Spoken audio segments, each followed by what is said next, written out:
Director Davis, could I ask you to take your seat, please?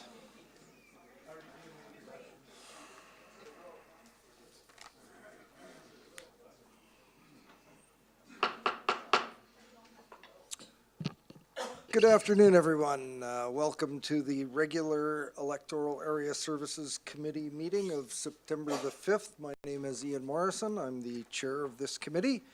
And just before we get started, I'd like to welcome you all here in the gallery and those people watching the meeting live streaming. I'd just like to note quickly that this meeting is taking place in the traditional unceded territory of Coast Salish First Nations. I'd also like to note that many of the directors on the committee will be attending the Union of BC Municipalities Convention next week, so most of us will not be available. And lastly, I'd like to ask everyone to either turn off or turn to silent any electronic devices, please. With that, we have before us the approval of the agenda. There's a couple of items to take note of. We have been advised by staff that they would like us to remove item R2 from today's agenda. Apparently there is further work being done on this item. And there's an addition to the closed session, CSR2, from Mr. Carruthers under section 90. Sub I legal, and would ask if we could have a motion to that effect. Or is there other items to add? Yes, Mr. Chairman, I would like to issue an additional new item with regard to the APC meeting that's being organized. I'd have some questions there. I think we should discuss that. So are you asking for a new business item in open, and have you prepared are staff aware of that? So I think, would it be appropriate to deal with the first two items or all three at the same time, Mr. Berry? All right, so we have a new business in open in B1, and that is, again, Director Kuhn. About it's the meeting, with regard to the meeting of the regional APC members. All right. So we have two changes: removal of R2 and addition of NB1 and a CSR2. Can I have a motion to that effect? Moved by Director Yanni DiNardo, seconded by Director Marcotte. Any discussion?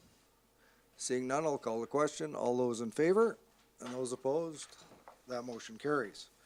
Minutes of our meeting August 15th. Moved by Director Davis, seconded by Director Nicholson. Any discussion? Seeing none, I'll call the question. All those in favor and those opposed, that motion carries.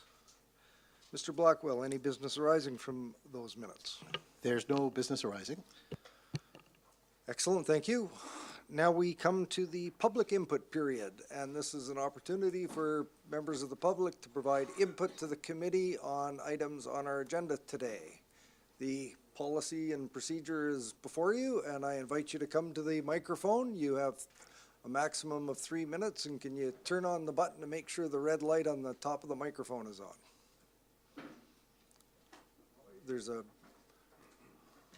There you go. Okay. My name is Jim O'Donnell, and I'm an resident of Area E. And as a resident of the CVRD, I would like to ask this committee for help in assisting us with the problems of noise and stray bullets from the Couch and Fish and Game shooting range. The CVRD has denied 3 fish and game rezonings between 1980 and 1993. But since this range was incorporated into the Couch and River Provincial Park, we have lost our local government bylaws and representation on this issue, and I've watched the club grow unchecked. This is not a gun rights issue. This is a land use issue. We residents have identified 3 problems with the range: noise, stray bullets, and contaminated soil. But today, just on the matter of safety alone, the range underwent an environmental assessment in March of this year, and it was noted that a soil sample 50 meters east of the 200-yard target contained bullet fragments. On this evidence, we examined the trees outside the gun club lease and found 24 bullets lodged in the trees. One additional bullet went over our heads when the club members started shooting. And keep in mind, we were in the park. 2 residents of the Glenora area have stated that bullets have hit their property, with 1 bullet narrowly missing the property owner. The gun club has since put up no entry signs well into the park in an attempt to keep people out, but in doing so have alienated park land from public use. The range has recently been inspected by the chief firearms officer, who noted a number of safety deficiencies and made recommendations to address those problems. The 50-yard range is temporarily closed on his recommendations due to safety concerns. The CFO has shown in his report that the park and residences on both sides of the river fall within the downrange safety area, or what is called the cone of fire, for the 50-yard and 200-yard ranges. In his summary of the 200-yard range inspection, the CFO noted that some safety concerns to persons or property, and these concerns may be lowered with the installation of his suggested improvements. He said Jim? may be lowered. Jim, just, we've all got that report, and I just want to let you know you've got 30 seconds left to Okay? wrap up. He said may be lowered, not will be lowered.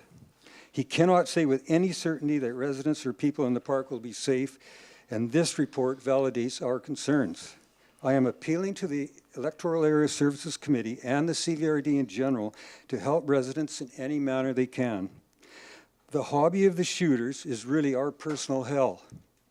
We are taxpayers of the CVRD and have a right to the enjoyment of our properties without the sounds of gunfire and worries of overshooting. Thank you. Thank you very much. Would anyone else like to provide input to the committee today?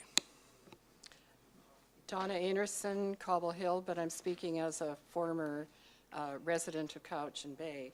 And I'm speaking to R7, the verbal report again from Director Davis in an area that he shouldn't have any input. And I see where there is no written bylaw attached to these minutes, or not minutes, the agenda. So just please take that into account. And then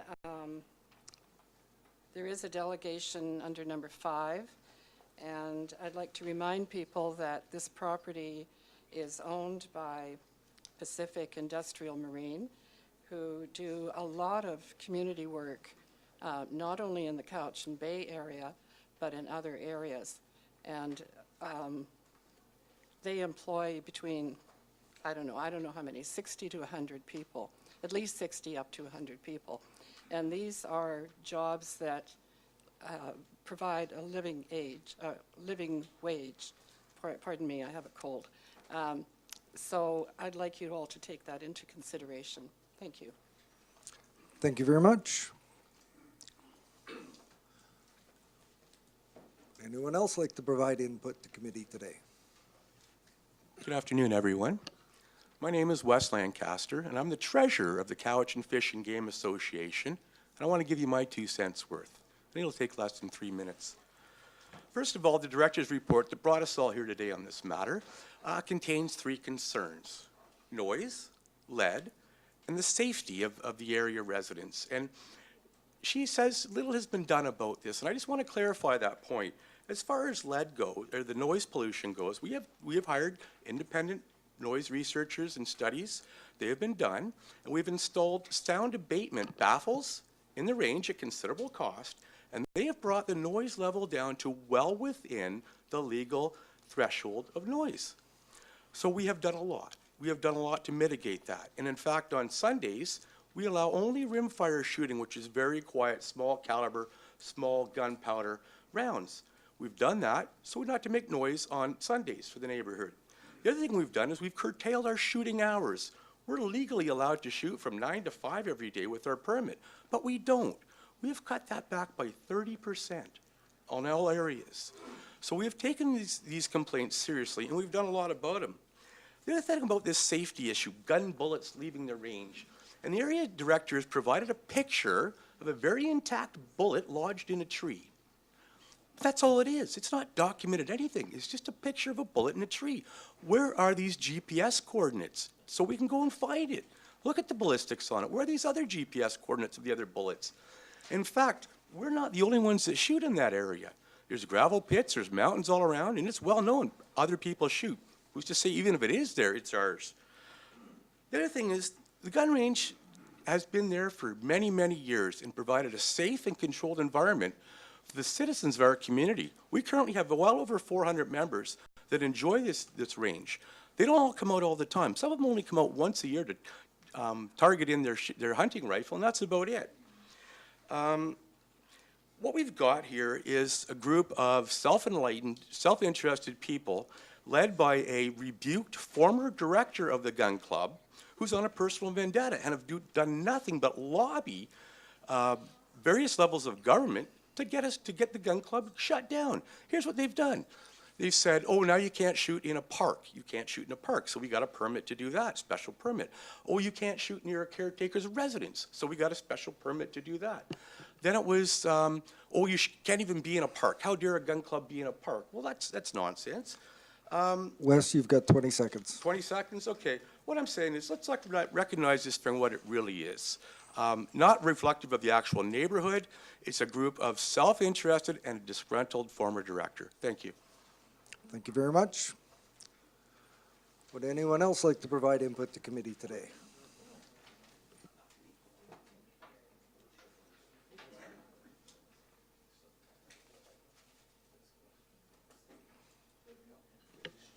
Thank you.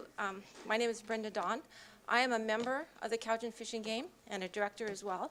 I'm an active target shooter, and I just want everybody to know I support the gun range as it is, and let everybody know we are doing a lot to mitigate the complaints that we've had against our range. Thank you.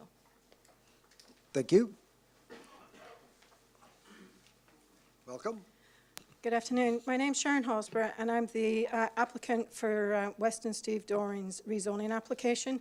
And I'm here today just to ask for the board to reconsider the PowerPoint presentation that's on the agenda. Right now, my client has submitted the rezoning application 2 years ago, and we're still waiting for it to come forward to this board. It's gone through the Area Planning Committee and was unanimously supported. We have gone through the Cowichan Estuary Environmental Management Plan Committee meeting, and we have a letter from the province that went through the Minister's office supporting our application. So I ask that we be given due process, and for the submission that was made by Circa to the CVRD board to be accepted as information and referred on to staff for further for a report, and that perhaps should come forward with the rezoning application. I ask this because we believe that there's bias being shown towards our client, to my client, which is Tidal Harmony Holdings, and we're entitled to due process. And I would like to take this time to read the letter that I submitted last night to you, because we only learned that this presentation was on the agenda on Friday. So my client, Tidal Harmony Holdings, was surprised to learn that this was even coming forward. And we would like, again, to just ask that you reconsider this with regards to the Cowichan Bay terminal lands, which are held by Tidal Harmony Holdings under a 50-year lease with the province of British Columbia. This is not the first time that we've been left out of the loop with regards to discussions around the terminal. In April of this year, Weston Steve Doring was not given the opportunity to be involved in the planning process, the design charrette, regarding the parking issues in Cowichan Bay. We watched from the sidelines as Circa was allowed to shift the focus of the charrette to the Cowichan terminal lands. Now we have received an official CVRD agenda indicating that the chair, Gert Scherholz, will be presenting on an alternative vision for the use of West Can terminals. More detail on the real agenda is revealed by the newsletter that came out from Circa on September 1st. And according to page 2, paragraph 5 of Circa's most recent newsletter, the real purpose of their presentation to the EAC today is to voice their opposition to the rezoning application. I would like to know why Circa is being granted an opportunity to comment on the rezoning application outside of the formal rezoning process.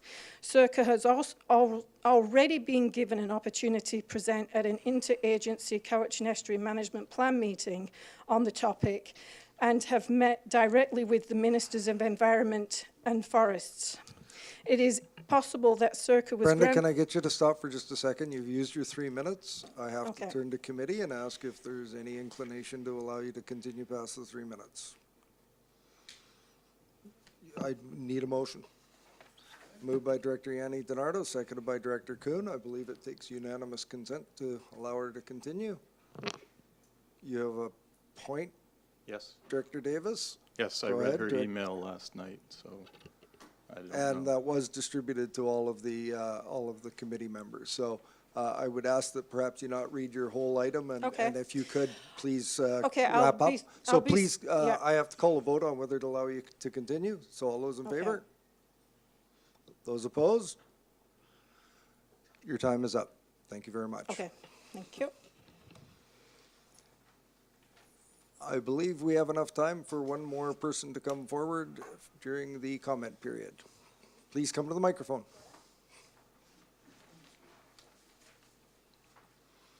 Mr. Chair, I'm Cliff Evans from Shawnigan Lake. I see on unfinished business, we have the soil deposit bylaw in front of us again.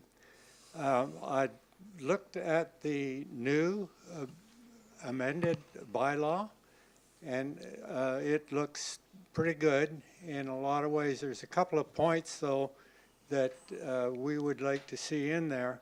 And most of our problems have been with the other governments putting soil, giving permits to put soil on our land that is zoned for lesser contamination.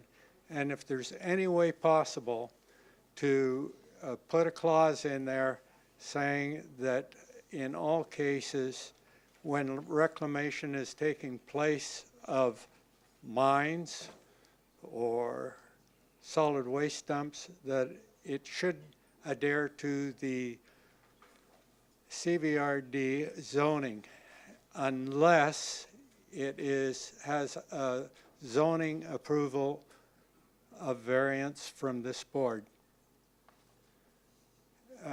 My colleague also has a comment he would like to make on the inspections. Thank you. We have about a minute and a half left Yeah, in that's all I need. public So, input. Bernie Ehrlich, Mill Bay. I note on 22.2 of the soil deposit bylaw that the general manager, bylaw enforcement officer, or building inspector can inspect at reasonable hours, but it doesn't define inspection. So I'm hoping inspection includes the ability to test soils if deemed necessary. I'd like to point out in 2012, the Ministry of Environment tested about 10 landfill sites in the Shawnigan Lake area and found that 8 of them had contaminants of heavy metals and or hydrocarbons that exceeded the allowable limits. And so we know that we have contaminated soil being done, and hopefully the bylaw officer can actually do tests as well. Thank you very much. We are at the end of our time period, Can I and say 30 seconds? hang on. We're at the end of our time period, and I would turn to directors. Is there a desire to extend the input period? And I believe this will have to be unanimous as well. So moved by Director Acton, seconded by Director Nicholson. And once again, has to be unanimous. All those in favor? And those opposed? Please go ahead. Thank you. I'm Tracy Fleming. I work for Cowichan Tribes, and I've had a discussion this morning with Chief Seymour and our treaty advisor regarding the West Can terminal and the rezoning. It's Cowichan Tribes' position that this is a provincial government decision. It's really within their realm, not really local government. I understand that CIRCA is going to be making a presentation on their vision today of this West Can terminal. I would point out to the directors that CIRCA is a stakeholder, whereas Cowichan Tribes is a title holder. So I know that this government and other levels of government have been informed of Cowichan Tribes' treaty selection lands and the West Can terminal and all of the leases associated with it has been put on Cowichan Tribes' treaty selection list. As for a future vision for West Can terminal, we will not be held to any special interest group or stakeholders' vision of what that will look like. Definitely Cowichan Tribes has interest in seeing ecological protection and restoration in the area, but we may also have economic interests going forward. So I'd like you to consider that Cowichan Tribes has large interest in the area, and consider that while you're hearing this presentation. Thank you. Thank you. And I think we can, I see somebody standing in the back that's been very patient. I think we can go with one more presentation to committee under public input, and then we will move on with the agenda. Great, thank Go you very ahead. much. I would like to speak regarding the development permit application for 3345 Trans-Canada Highway for the signage. I'm from Urban That Sign. item has been pulled, so it's no longer on the agenda. It's no longer on the agenda now? It's no longer on the agenda. Well, then I guess I don't need to say anything then. Very good. Thank you. Thank you. Just want to take a brief moment to confer with staff for a second, and we'll be right back at her.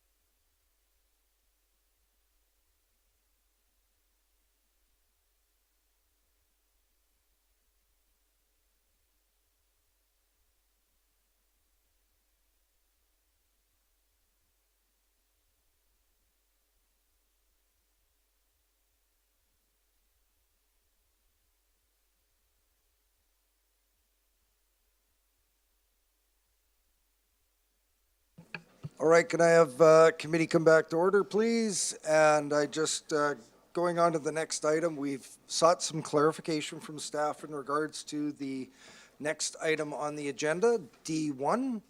And the delegation was appropriately made, and there has been some discussion as to our policy and procedures, and the delegate has been advised that he can present his presentation, but without specific reference to the application that is in stream currently. And we've made Mr. Schoenholtz aware of that, and with that, I invite you to the microphone, and you have 10 minutes.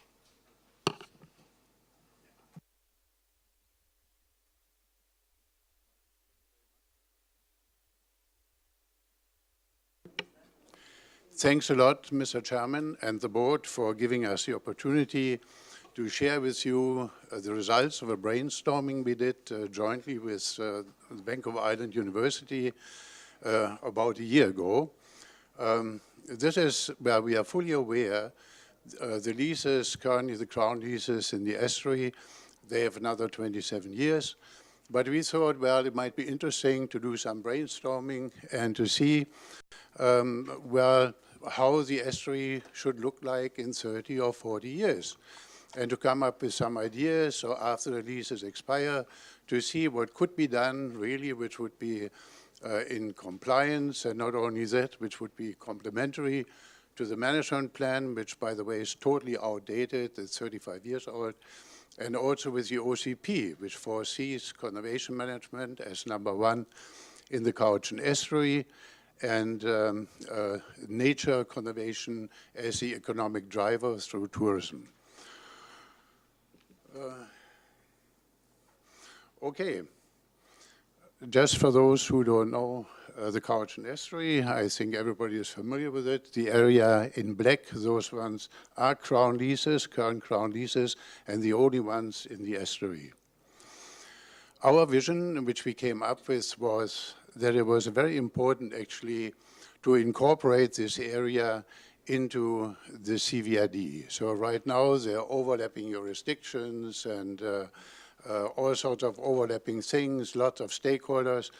So in our opinion, or in the opinion of this working group, it would have been very nice, or would be very nice, if this area would be incorporated so we have one single planning unit, which actually also should include the area currently operated by North Cowichan or administratively operated by North Cowichan. We would like to see the terminal in the future. Well, I probably won't see this because there are 27 years left on those leases, and I'm now 77 years old, so I definitely won't see what's going to happen in the future. But we like to see it converted into a multiple-use area. We would like to see the focus on economically viable, nature-based and cultural tourism that should be compatible with the conservation objectives of the estuary and complementary to Cowichan Bay Village's Sita-Slow concept, and to be incorporated into a tourism development strategy for the entire Cowichan Valley. So this definitely does not exclude anything Cowichan tribes would like to see, what should happen in the area in the future.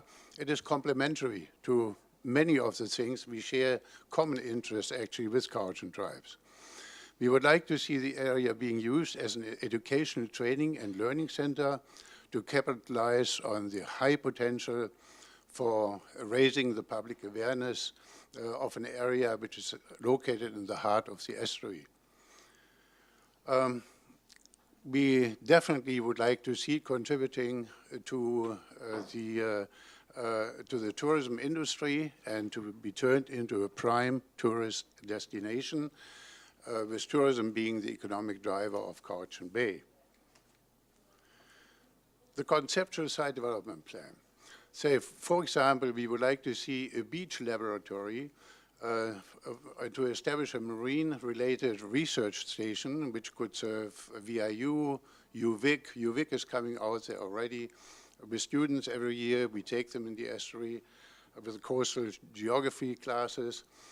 It would be great if they would have an outstation where they could conduct research and as an educational in-field training spot. We also would like to see a meteorological station established there. We would like to see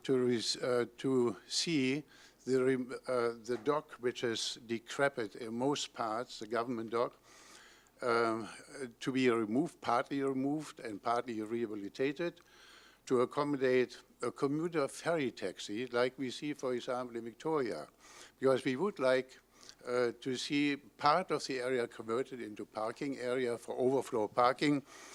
For people visiting the Cowichan Village, parking is definitely a bottleneck in Cowichan Village, and here's an ideal opportunity to provide tourists and visitors of the area with attractive things on the terminal, and then have a little ferry taking them over to the other side. We would like to see shorelines to be regreened or riprap to be taken out, which is a goal also for other areas in the Cowichan estuary. We also would like to see an educational nature, the nature trail to be finished, which we have started. And very important, we would like to see a passive building, multi-purpose building to be erected on the terminal, which would be on stilts to accommodate for future flooding events, which can be expected with certainty through rising sea levels. We also would like to establish a reed bed for green waste, while coming from this building, we would like to see there. And we would like to see a green belt and convert part of the area into an oak prairie. Oak are very typical for the estuary. They always have been in the salt marshes, so it would be great to have an additional oak berry, which is listed as a red species, and so it would be great to have a parkland on the terminal as well. We also would like to establish a bicycle path, or see this being established all around the terminal, and an educational trail going all the way around and not just stopping at the terminal. Also, rustic picnic spots could be established there and so on. The proposed building, and this comes from VIU, it would be a pure passive house building with zero energy. So, for example, an arrival reception area, it should have an art exhibition area, offices and learning classrooms, a theater-style lecture room, and a multiple-purpose outdoor gathering area, and so on.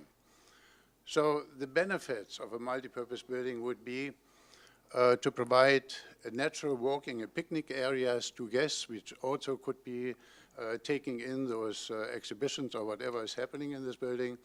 It would rejuvenate the estuary and the natural landscape.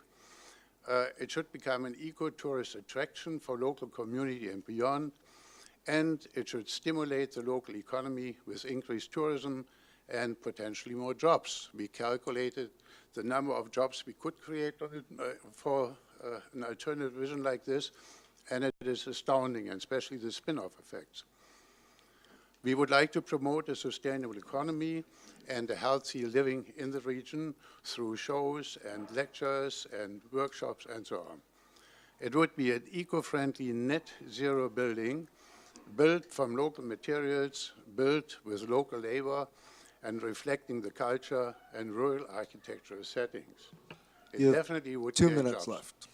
This is the last picture I wanted to show. This is, well, you're probably all familiar with the harbor in Victoria. Those ones are little water taxis. They zip back and forth between the harbor and Fisherman's Wharf, and some of them are already electric, so this would be perfect. It would be a perfect addition to Crouching Bay and highly attractive to tourists visiting this area. Thank you very much.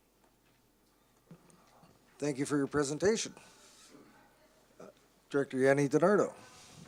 I just have a question. If you had consulted with the owners of, the owners or the province, the visioning is pretty out there. It's neither the area director, I mean, I wasn't aware of this visioning, but so have you consulted Cowichan tribes or the owners of the lease? Well, this was just an ad hoc brainstorming. So at one point we said, but gee, you know what? Well, what could be done in the estuary? How could the estuary be improved? Conservation management, yeah, but their economic interests, and so we said, well, let's get together and talk about it. So, and we found somebody at VIU who got interested in it, and he said, well, we make a classroom exercise, so he had some graduate students, and they actually took the lead on this, and we had a few from our people, and this was just a brainstorming, a first brainstorming. There's nothing cast in stone, and of course, lots of people will have different visions, and in the end, they all have to be combined. You know, we didn't see any need really at this point to consult anybody else. This was just a vision we had or we developed joint with VIU, well, ad hoc. Thank you very much for your presentation. Any further questions? Seeing none, next item on the agenda, item 6, grant aid request. Mr. Blackwell, could you please read the recommendation?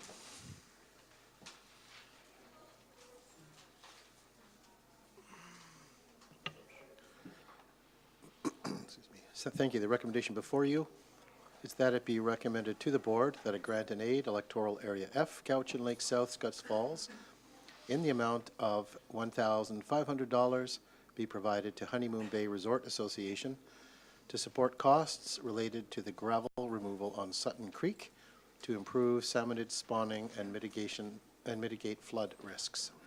Moved by Director Davis, seconded by Director Clement. Any discussion on this item? Seeing none, I'll call the question. All those in favor and those opposed, the motion carries. For everyone's reference, these will be going to the board meeting tomorrow at 6:30. That's the next scheduled board meeting, seeing as we will be at UBCM. Thank you for that. Next item, item 7, information item, Area D Advisory Planning Commission meeting minutes. Excuse me, Mr. Chair, there's just a correction. There's just Could a you provide correction. us with that correction, Yes, please, Director it's Yanni Obi DiNardo? Charlie that's missing, not Hilda. So in the beginning of the meeting, they said the attendance. It's not Hilda, it's Obi Charlie. Can staff please make that correction? Director Yanni DiNardo, can you just make sure at the end of the meeting with staff that they've got the correct spelling? Thank you very much. Next items, we move to reports, and we have R1, Mr. Farquhar, I believe. Please come to the lectern.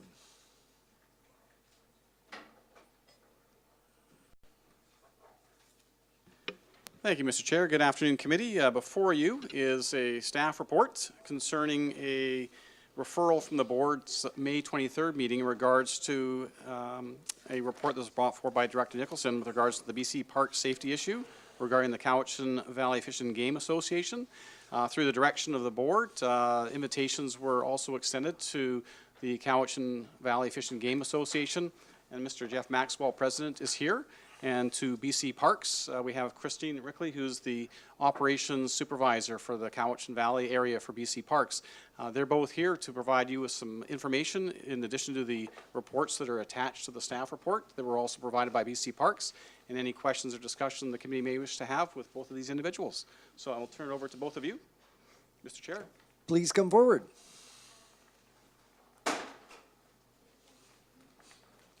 Okay, thank you. Thank you for having us today. I'll probably give you a little history for those who don't know about the Cowichan Fish and Game. Started in 1931 as a Cowichan Angling Club and then renamed Cowichan Fish and Game 1933.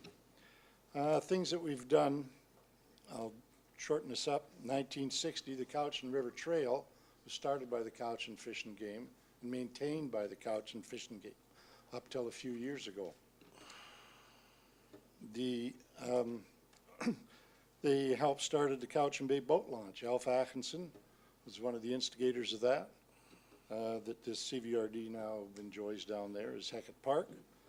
We help do elk transplant to Port Renfrew. We have a horseshoe club. During the range, we teach scouts in schools firearm safety. We support the Port Renfrew Salmon Enhancement Society, and to date, 250,000 spring salmon smolts we have helped put into the ocean. Mill Bay Coho Enhancement Society. Donations to date total 23,000. Cowichan District Hospital 6,000. Cowichan Search and Rescue 3,000. Kids for Fishing 500. Mill Bay Salmon Enhancement Society 3,000. Port Renfrew Salmon Enhancement 3,000. Vancouver Island College bursaries 6,500, and Tour de Rock this year for $1,000. So we are involved in the community. We do have a lead practices, best lead practices management at the range. I could go into that, but I can give you copies of it. So if anybody wants any more information, because I'm sharing my time with Christine, we've left the rest of the items on the page to professionals such as the firearms people and the people who do the lead testing for pollution in the Cowichan River. And living here all my life, helping salmon enhancement, fishing in the Cowichan River, I probably have done a lot more than most people who complain about pollution in the Cowichan River. So we also had our committee, along with the firearms people and along with BC Parks, check the so-called shot within our boundaries, and we cannot verify what the people have said who have gone on our property to supposedly see. We probably spent 8 days up there going through all the trees, probing with ice picks. We did find 3 bullets. I won't say that. They were all within our property, that they were, but we couldn't find 24 holes. And that was, you know, looked by us, looked by BC Parks, and looked by the firearms people. And the reports will show it. So, and once we get the range updated as recommended by the firearms people, all the directors will get an invite out. We'll serve you some food and you can come out and see the range and how safe it is. And I'll say this personally, if I thought the range was unsafe, I'd close it down right now. Thank you very much. Thank you very much. Christine, please come forward, and just I'd like committee to think about how you'd like to proceed. This is a information item only. There's no resolutions or anything before us, and we've got some people that might be able to provide us with some good information. So think about what questions you might have, and the floor is yours. Excellent. Thanks for having me. I'm Christine Regley. I'm the new area supervisor with BC Parks, replacing. Oh, sorry. The new area supervisor with BC Parks, replacing Don Clausen, who some of you may have known. So Cowichan River Park, as you know, was established in 1995. Between then and 2004, there was extensive negotiations with the province to transfer Crown land that the Cowichan Fish and Game Association had a range on into the park. One of the conditions of the transfer was stipulated by the Crown was that BC Parks, if it acquired the land, continued to allow the gun range to operate for the long term. Under the Park Act, so the transfer was allowed under that condition. Under the Park Act, the minister is able to issue land use occupancy park use permits. We have about over 500 permits across the province for exclusive use of park land.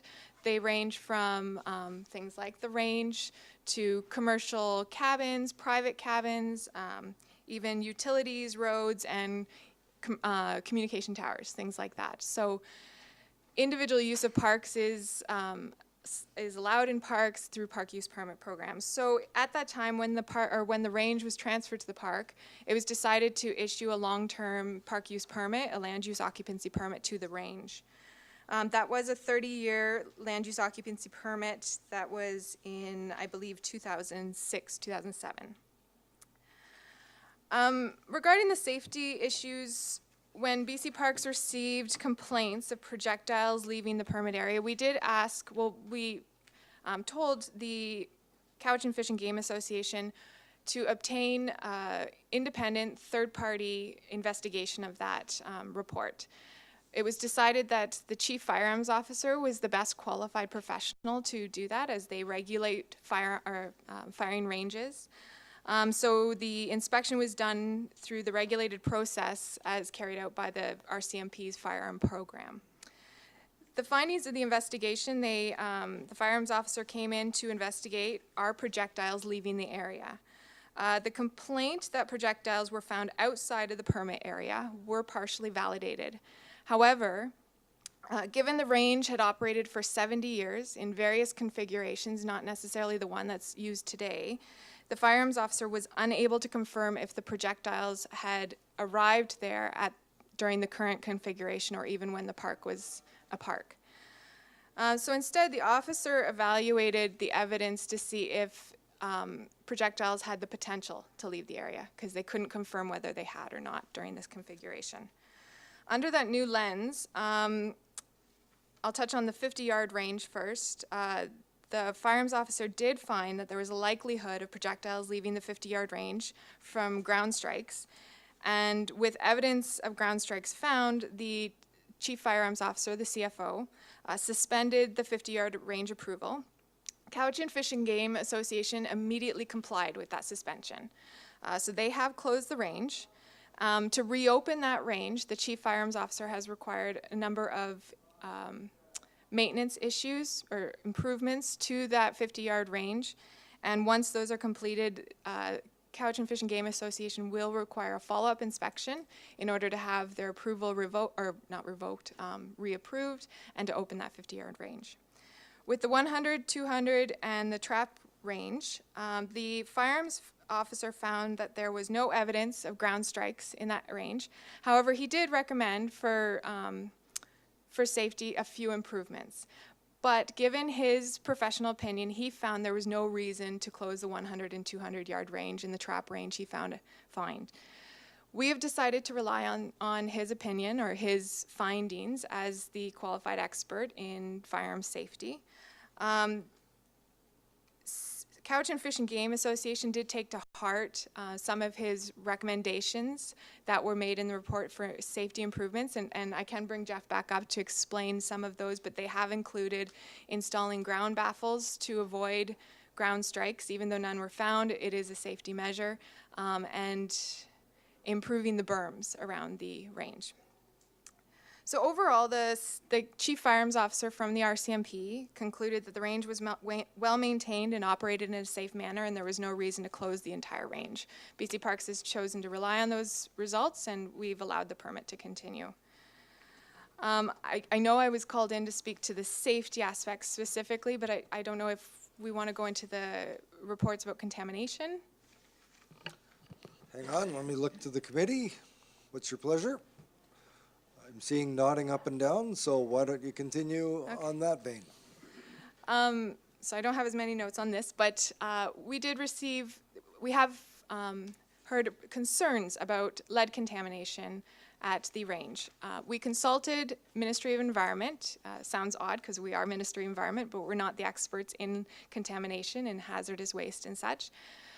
In consulting the Ministry of Environment, they advised that they could not advise us because they are the investigative body regarding contaminated sites. Their recommendation was for us to hire a qualified professional to do an assessment of the range to determine contamination.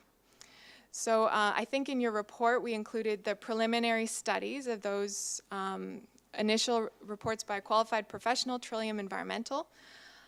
What has come in those reports is that he found there was surface contamination as to be expected with a firing range. So there was lead contamination in the surface soil. The next question that typically goes through, the qualified professional told us the typical process for this is then next to determine, is that lead leaving the property? That's what the second report evaluates. The second report found that there was no evidence of lead leaving the property. So although that the surface soil is contaminated, he did numerous groundwater investigations and monitoring and found that there was no detection of lead in the groundwater, both on site as well as looking at the CVRD park next door, the Glenora Head Park. And so there was no lead found there as well. There were concerns of whether or not the measurements were done at the right time of year. They were done in the winter when water level would be higher. So what we've done is actually taken a second round of results or second round of monitoring this summer when the groundwater was lower, concentrations would be higher. We just received those results, and it was that on site lead was less than the detection limit, which is 0.2 micrograms per liter in both the monitoring wells and the club's on-site drinking water. And on the CVRD property, that any lead detected was well below the standard drinking level, which is 10 micrograms per liter. What they found was it was in the 0.4 range, so well below. So at this point, our next steps, because we do understand that there is a concern about the surface contamination and whether or not that surface soil could be traveling off-site, BC Parks has committed that we will do a detailed site investigation, which is that next step in the process. So typically it's preliminary studies 1 and 2, and then a detailed site inspection. So we're currently gathering quotes to do a detailed site inspection, and once that's done, we will continue to rely on that qualified professional to advise us through the steps of evaluating the site. Is there any questions around those or any other issues that have been brought up that you'd like me to speak to? Why don't I just stop there, and I'll just make a brief comment that there was an awful lot of reading to do this weekend, and it was a long weekend, and they were very interesting yet somewhat dry reports, but got through them regardless, and they seem to be very well done. I'll turn to committee and ask if there are questions. Director Davis, anyone else? Director Davis. Thank you, Mr. Chair, and thank you, Christine. Good to see you again. I was just wondering about the PAH's polyaromatic hydrocarbons. Were those in the skeets that were, there seemed to be a lot of well, once they're hit, they're all over the place. Do those get cleaned up on a regular basis? Do you know? I'm not certain of that. I could ask Jeff if they're cleaned up on a regular basis. Okay, thank you. Thanks. Director Nicholson. I have a question about public consultation. I am curious as to the history of why that piece of property was put into the park and there was no public consultation, or not even any consultation with the CVRD as to the history of the gun club and so forth. I might not be the best person to answer that. Unfortunately, I don't have the full history on the park use permit. My understanding as a new staff member is when Couch and Park was originally being created, through consultation with communities, I am not certain of CVRD's involvement, but there was a provincial committee that developed a Cowichan River management. It wasn't a management plan in the typical sense that we understand, but an acquisition plan. In that acquisition plan, the community that was consulted identified the gun range as a desirable property to acquire into the park. And based on that, that's how BC Parks made its decision for the 9 years after the park was originally created to negotiate putting the firing range in there. As I said, as a result of that, one of the conditions was, of course, from the Crown was to continue the operation of the gun range, and BC Parks complied with that through a park use permit, which is, the Park Act allows the minister to issue park use permits. I'd have to review the Act to see what required public consultation there is in the Act, but I believe at the time that it was created, the Act did not require public consultation. Like I said, I would assume at the time that the directors that were in, the BC Park directors that were involved in that were relying on that acquisition plan that had been consulted with the community. I can pass that question on, though, to my regional director, who would have more history, if that's something that the committee would like me to follow up on for more information. Director Nicholson.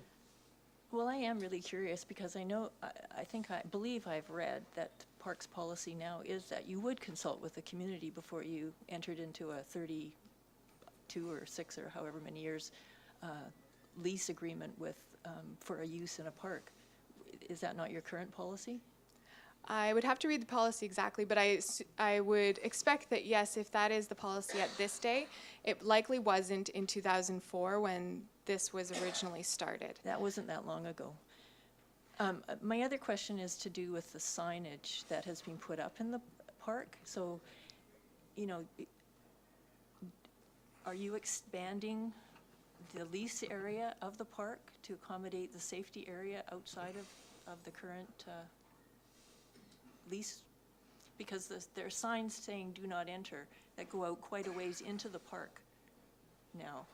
So is that becoming part of their lease agreement? At this point, there's no expansion of the gun range.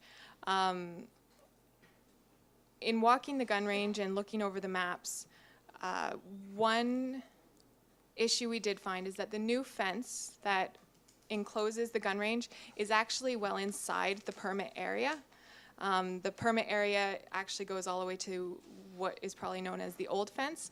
I do acknowledge, we have put signs beyond the old fence, and that's to give fair warning to anyone entering into the park for safety reasons. We made that decision for safety, that we did not want people behind the gun range. There are no established trails behind the gun range, so there is no reason for the public to be back there, and for safety reasons, we felt it was important to build a safety bubble around that range. Thank you. Director Yanni DiNardo. Thank you, Christine. My question was to the broader community safety. I had heard that at one time the RCMP did training there, which was at a much lower cost for RCMP, and then they could be contacted because they'd be in their area. Has that changed, and will that be able to come back if there's other things that are mitigated? I might be speaking out of turn here. My understanding is, yes, RCMP used to use the gun range. I haven't read the reports, I haven't read correspondence on this, and Jeff, feel free to correct me, but a lot of the complaints originally started with the rapid fire that the RCMP were using at the time, and so the RCMP decided to pull out of practicing on the gun range to help mitigate some of the concerns with neighbors. At this point, I don't have any information on their desire to reapproach using the gun range, but it's something we could definitely bring up with them. Do you have a follow-up? Just to follow up, would any of the mitigation, maybe Jeff would know this, be able to bring the RCMP back to the range because it's at a cost where municipalities would be paying a much higher cost when they could be local? I just wondered. The type of shooting that the RCMP does, they use the range once a month for their training and qualifying for their members. The type of shooting that the RCMP did would not use the noise abatement system that we've put in. So it was noisier to the residents, although I believe the CVRD decimal readings is 80 decibels for noise. And when the RCMP were shooting, we went around to the residents and checked for the decimal meters, and it was below 80 decibels, even though it was rapid fire and louder. We had discussions with the RCMP along with Parks, and it was agreed at the time that, you know, to appease the neighbors, that the RCMP would not shoot there anymore. And with that agreement, it was known that when the RCMP could not qualify there anymore, I believe, and I can't say this for 100%, but I believe they're going to Nanaimo, which probably cost $1,000 a member, 62 members, $62,000 a year. And while those members are away training, they're not here on the job. But whether the RCMP would come back and whether the CFO, Chief Firearms Officer, would want the RCMP back because of the type of shooting that they do and practice. The type of shooting we do at the range is called static shooting. So when you're shooting, you're in a static position, you're not moving, where the RCMP on some of their training now does shooting where they're moving, right? So that creates another problem. So the RCMP at this time have, although I think Chris Bear would like to come back simply because of cost, and you know, if they were practicing at the range and there was an incident, they could leave the range right away, right, and come down. So who knows what will come, but at this time the RCMP aren't going to shoot. Thank you. Director Nicholson? I just want to get back to safety, because that's what this whole thing was originally about. Although I guess if you're moving around on the range, not using it as the range is built, that would be a safety issue. So, but on the safety front, is there a firearms safety officer designated at the club?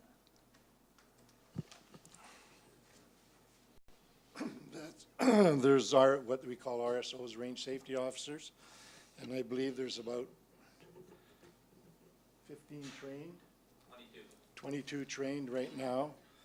And as of September the 1st, every day from 9 to 5, there's a range safety officer there, because we've made so many improvements to the range for limiting, you know, barrel heights, this type of thing, and shooting berms that it takes a little bit of training and people getting used to. So there's no misfires or people doing silly things. So there is a range safety officer there every day. All the times that they're shooting, there's going to be a range, and that'll be an ongoing thing, not just it's going to be an ongoing thing. Okay. So this is one of the things we've planned. To date, just to let everybody know, for the noise system, noise abatement system we put in, it cost us $6,000 to get that tested by our WDI, and the system cost us another $14,000 to put in. We've ordered some material for the 50-yard range to improve that to the new regulations that the firearms officer bought in, so that's going to be another $15,000 we're putting in. anything to do with safety, we're more concerned over safety than anybody else. I mean, we have, for people that go through when they join our club, then they have to be vented, and then they go through an orientation on how to use the range and all the range rules. You get a little fob, electronically, you're fobbed in the gate. We got 8 cameras on you. You do anything wrong, your fob's cut off, your membership's pulled, just like that. We don't fool around. Safety is so important. We have, with the safety officers there and our list of safety rules, you don't follow them, you're out of the club. That's all there is to it. And so far, everybody's complying. So. Director Nicholson? So, you know, I agree, safety is really important. So I think when people say that there are bullets outside of the range, Yes. that, you know, questioning their legitimacy is troubling to me. If I had been you, I would have called them up and had them show the range officer where exactly they were. I've been out there and I've counted over 13 bullets in trees, and they're all trees facing where the range shoots at. And I was not on your property. No. I was in the park. Really clear now because of the signage. I would love you to come and show me. Well, I would like to show the range officer because, I mean, that's what I think would, you know, I just want to be sure that the residents don't have to be worried. Right. And that's what this is all about. So it's about working with the community to make this work. On the sound front, I know you've spent a lot of money and done some noise abatement. It isn't working.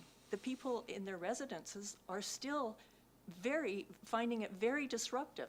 And it's not just the decibel level with guns, of course, it's the startle factor. So I really think we need to get this thing straightened out. And it was very interesting to me.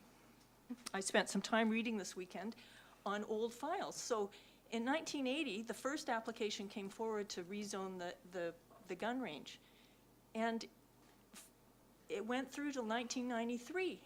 It was not rezoned because it was clear that the residences in that area did not like the noise. So I think we have to work together to make this better, because it is not okay. The area's changing and it's growing and developing, and it's you know, this is going to obviously continue to be a problem unless you can maybe move it inside a building or something. Well, we've offered to build an indoor range, but nobody wants to do it. Well, I just think that we need to work together and not. This has been 2 years that we've been the residents have been trying to get some changes, and they were never consulted originally. If Parks had ever actually asked the residents whether the gun club was working for them, they would have heard a completely different story. And that's my concern. They're not getting a voice. I see. I am neither here nor there on the gun club. That's not the issue to me. The issue is that I've got residents living, and they are bothered greatly by the noise, concerned about lead contamination. Hopefully, it sounds like this is being addressed, and then they discovered the safety issue. So I want the issues fixed, because for them, they need due process and to know that they can have a livable community. That's all. Yeah, no, I have 100 letters, handwritten letters of people in the community, right around Glenora, the closest people that support the range, and it doesn't bother them. Do you want me to give you those letters? So, I mean, if you're talking about people around the area, we don't take this lightly. We've spent a lot of money, and I would like you to come and show me. No, hold on. I would like you to come and show me in the parks, and we'll bring a metal detector, and we'll bring picks, which we did on all these trees, to pick these so-called bullet holes to find them. I mean, I'm willing to go and look. It's hard to find them, I agree. So I'm going to interject now, because, hang on. I just I'm want it to work for order, everyone, please. not just for half of the community. This is an information item that's been brought forward. There's ample opportunity when this has been digested. We've had an opportunity to speak with the people at hand. If you'd like to bring forward a notice of motion at a subsequent meeting for some additional work to be done, it's more than appropriate. I don't think we should be prosecuting the file as we speak right now. You've had an offer from the gun club to do some additional work, and it seems like you're keen. So at this point, I think that that we can look forward to possible future discussion about this at committee again, with perhaps a resolution or a motion that we can work forward on and have staff work on as well. So with that, I want to thank you both for coming today, and it's been very informative, and I thank you for the work that you've done on this file. Thank you very much. Do you mind if I just say one more thing about consultation, just of Sure, current come on, process? wrap up. Thank you. The Cowichan River Management Plan is currently in development. We had a public consultation period through that, an online one, that we did receive many comments for and against the gun club. Those are all under consideration right now in that management planning process. And we have started consultations with CVRD as well, directly, and we will continue to take CVRD's comments about the management plan and allowable activities in the park into consideration as we develop that management plan. So just a venue for public consultation. Thank you. Great, thank you very much. Looking to Director Nicholson. Will staff be bringing forward that issue for us to discuss, or? Well, it would be appropriate for us to ask staff to work, to bring a resolution for staff to do some additional work, but at this point, this is an information item that we're receiving, and I think if you want to bring it forward, you have that included in the next agenda for, as a motion to produce specific work instruction for them. Does that make sense?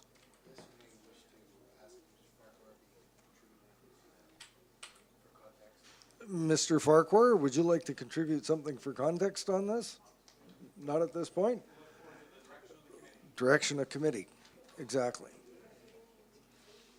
Do you want to have some additional work done on this? Well, I do, and I think I had already asked that, and I hadn't heard anything back about it at a previous meeting, so.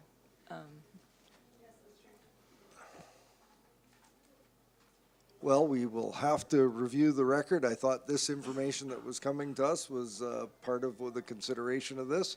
So I think that for the purposes of right now, I'm going to ask staff to look to see if there's a resolution on the books from committee to do some additional work on this. And if not, we'll bring this forward at the next meeting. Now, I think I also saw Director Nicholson. I mean, I could save some time if you'd like me to redo a motion. So there's just one step, and they can. Do you know the scope and of work that you'd like to see staff do? I think if Parks is asking them to provide input into the Cowichan River Management Plan, that it would be worthy of them to create whatever report they were going to and then have it reviewed here. Can staff provide us some input on that? I think the input period has been underway, and have we already provided input on this? Mr. Farquhar. Mr. Chair, as you heard from Christine, they are in the midst of doing the Cowichan River Provincial Park Management Plan. They've had I guess I'd call it a first round of public consultation, and they are also reaching out to stakeholders at this point in time.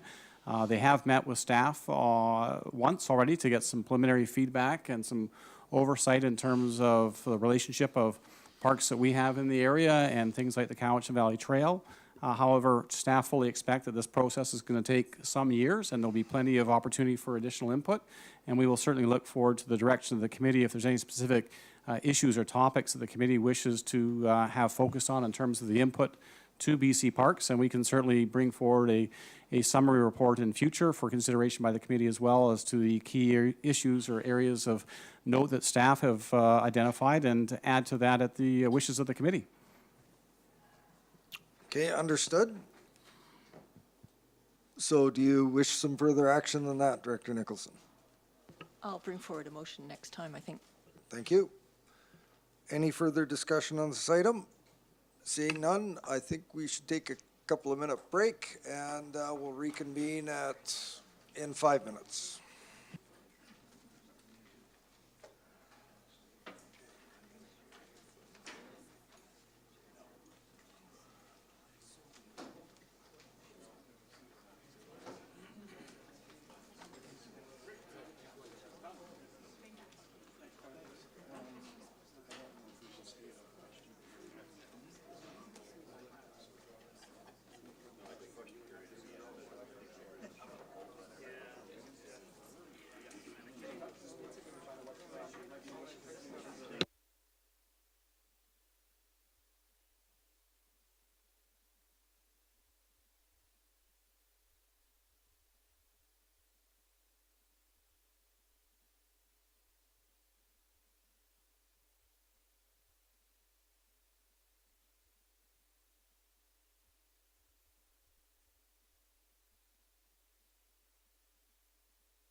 Can I have committee members take their seats, please?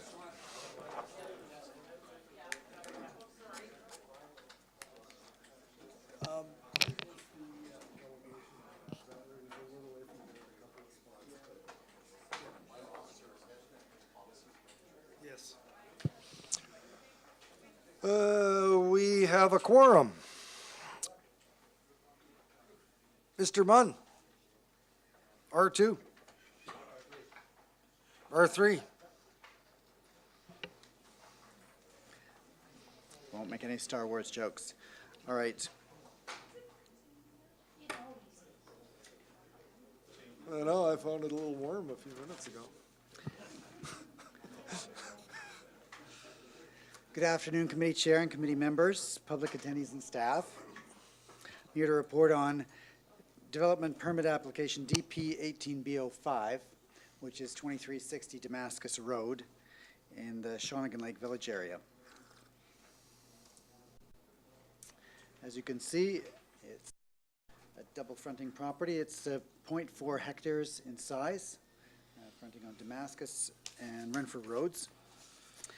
And from the aerial photo, you can see that the southern portion of the property is largely second growth forest. The zoning for the area, as I mentioned, it's in the Shawnigan Lake Village area. It's R3 urban residential zone, and the zoning allows one lot per 0.2 hectares, or 2,000 square meters, where community water is available, and it is so here. The site plan shows 2,000 square meter lots, 0.2 hectares each. And you'll notice that there is a statutory right-of-way going through the property, which I can comment on a bit later. The photos show some sensitivity of development in and around second growth forest area, but the guidelines emphasize more sensitive approach. You can see on Renfrew Road, looks largely undeveloped, although there are developed properties, along there. And this is the portion between the existing house and the proposed property, a lot. This is a diagram that was in your package. I've just added a few colors here, and you'll note that overall, this is not the best response to our guidelines, but it passes a basic test as far as my analysis goes. Overall, the guidelines are about environmental protection, and that's landscape retention, on-site water, infiltration, and ensuring a native species-based ecosystem. The proponent's main concern was being flexible for the potential buyer of this lot, as well as satisfying the development permit guidelines. Although a landscape plan is preferred to illustrate this approach, here the three strategies would help satisfy the guidelines, and I've outlined those in three different colors.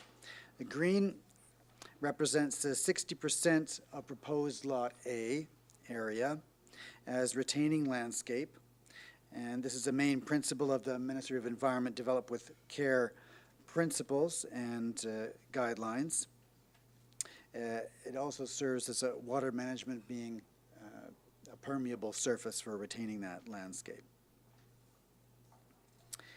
The yellow area would also be proposed to retain landscape with modification where necessary, and infiltration systems such as a rock pit to capture hard surface drainage. And note that the note on the side notes minor changes. The text of this plan have been done, so we can provide an updated plan. The proponent has provided an updated plan for this that is some minor text changes, and those are regarding to the main use of native species planting. In the frontage, there would be at least 3 large native species trees, which would be outlined there, and drought-tolerant native species as the native species for planting and replacement of invasive species. The orange area gives a fairly generous outline for a house of 2,000 square meters, which is approximately 186 square meters, and including the driveway, which potentially would be a non-permeable or harder surface area, comes to about 12% of the lot. So with those things largely covering the guidelines, I've added some encouragement there by saying that in addition to the development permit attachments, that we provide a Grow Me Instead brochure, which is a very, I'm just going to pass one around here because I noticed it wasn't included in the attachments. But this is partially done by the government of BC, and it shows optional native species plantings that can be done on a property and companion plantings that would be non-invasive. And if you want to have a look, you can. It's on the website that I quoted in the report. So with that, I think I can move on to the recommendation and entertain questions. Turn to committee. Is there any questions for staff? Director Dory. That laneway, is that or is that CVRD, or or is that belong to the homeowner, the lane? The lane is a dedicated right-of-way, like a road, which is not developed, and it would be MOT, as the other roads. Thank you. Any further questions for staff? Director Davis. Thank you. Did you mention the SRW you said you were going to get back to? Yes, I did not. Okay. And as you can see, maybe it's useful if we go back a few shots here to the site plan. I wish I could enlarge that more, but it's a bit more clear here. There's a drainage pipe in the ground, as far as I understand, of 0.1 meters diameter, and it connects to across the north side of Damascus Road, where there's an infiltration ditch, and I couldn't find its outfall and there isn't a drain. This is not in a drainage area, but the main impact on this proposal of the stat right-of-way would be this area that you could not build upon, which is the outlined area and the hatched lines. So that helps contribute to the retention of the area. Because you can't build there, you might as well retain it anyway. So that emphasized the approach for that 60% retention area. Director Davis, follow up. Thank you. And I was just wondering if there was any request or desire to develop the lane as a walkway through from Damascus. I did talk with the Parks Department about that, and they said that there was no plan to have a trail going through there. There were links to, I guess it's farther east. There is a series of parks, and they have a planned pathway in that direction. Thank you. Director Dory. Yeah, on the statutory right-of-way, can this new house that goes in, can it hook into that drainage pipe, or is it required that all of the water on the property stays on the property? Is that, which is usually impossible, but everybody says it is. Because this is not a drainage area, and originally there was a note on the plan saying that water could be diverted to the drainage ditch in the front. That wasn't correct, so we had that removed. And water infiltration should happen within the site. And the good part about this proposal is that we're a fairly large area of the lot. As I said, over 60% emphasizes infiltration by retention. And then there's an additional infiltration site of a rock pit or a similar device, fairly, I can show you on this other plan.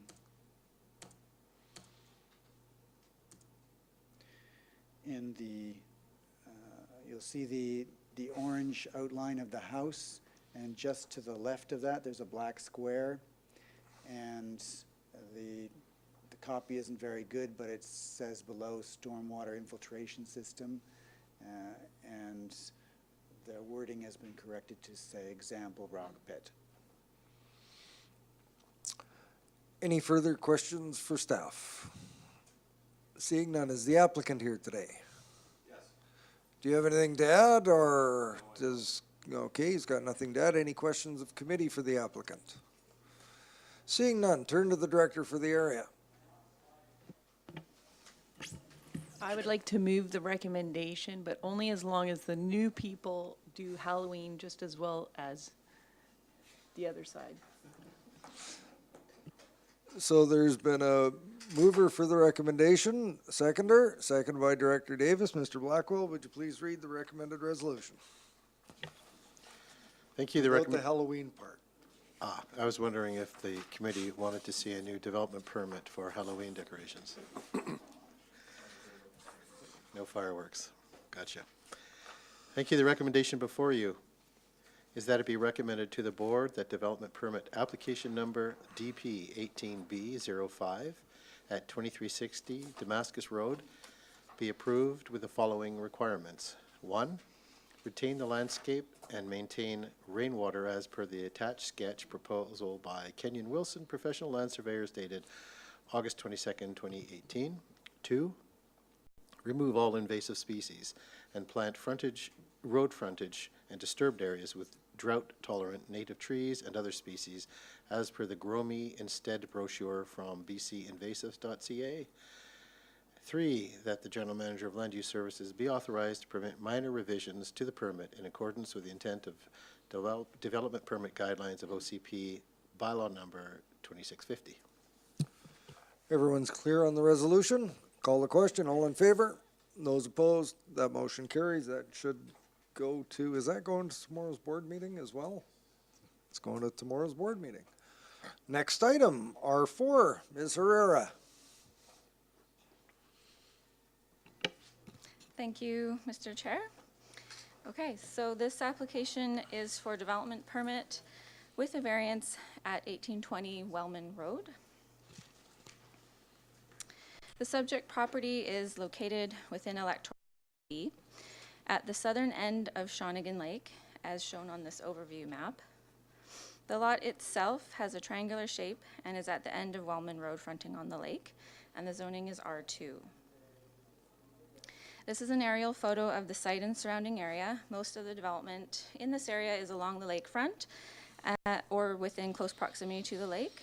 And due to the riparian protection guidelines within the South Cowichan Rural Development Permit area, a development permit is required to be obtained prior to any development occurring on the site that is within 30 meters of the lake. In addition to the development permit area, the zoning bylaw has a minimum 15-meter watercourse setback requirement here. This application has been made retrospectively due to bylaw enforcement action, which means the construction occurred on the property without obtaining a development permit or building permit. What has occurred on the property is a 200 square foot addition to the existing cabin, construction of a shed, and placement of a deck with posts, all within the streamside protection and enhancement area, commonly referred to as the SPIA. And as such, the applicant has applied for a DP to retain these structures, which are outlined in red on the plan. So the SPIA for this property has been determined by a qualified environmental professional to be 15 meters, and the red arrow on the plan points to the 15-meter SPIA setback line. 15 meters is also the minimum watercourse setback requirement of the zoning bylaw.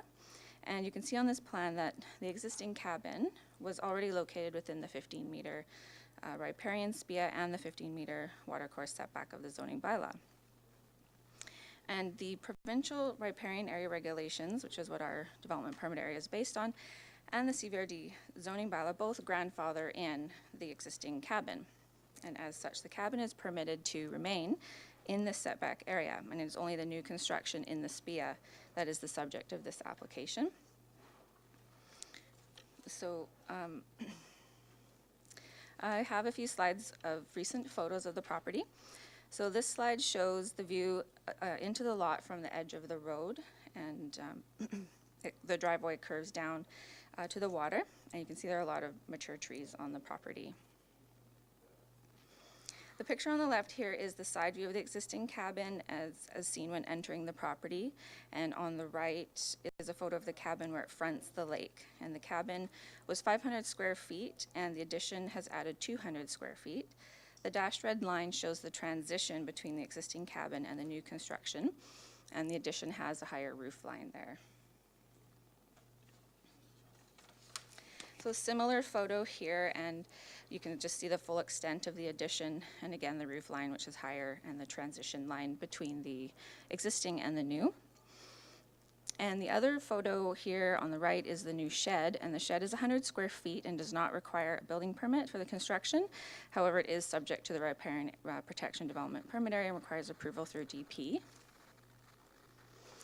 Again, the new shed, just at a different angle, and the freestanding deck on the right. And that deck is in the SPIA as well. And again, that does not require a building permit, but does require approval through DP. These photos both show the SPIA and the existing condition of the waterfront. It's considered to be a healthy riparian area and has well-developed riparian vegetation. There is a dock on the property, a small dock, which is located on the west side of the waterfront boundary, and the other photo is standing on the dock looking back at the property, and again, it clearly demonstrates the edge of the lake fronting the property and the natural riparian vegetation. I just wanted to clarify the variance portion of this application, which is to vary the watercourse setback from 15 meters to 9.5 meters.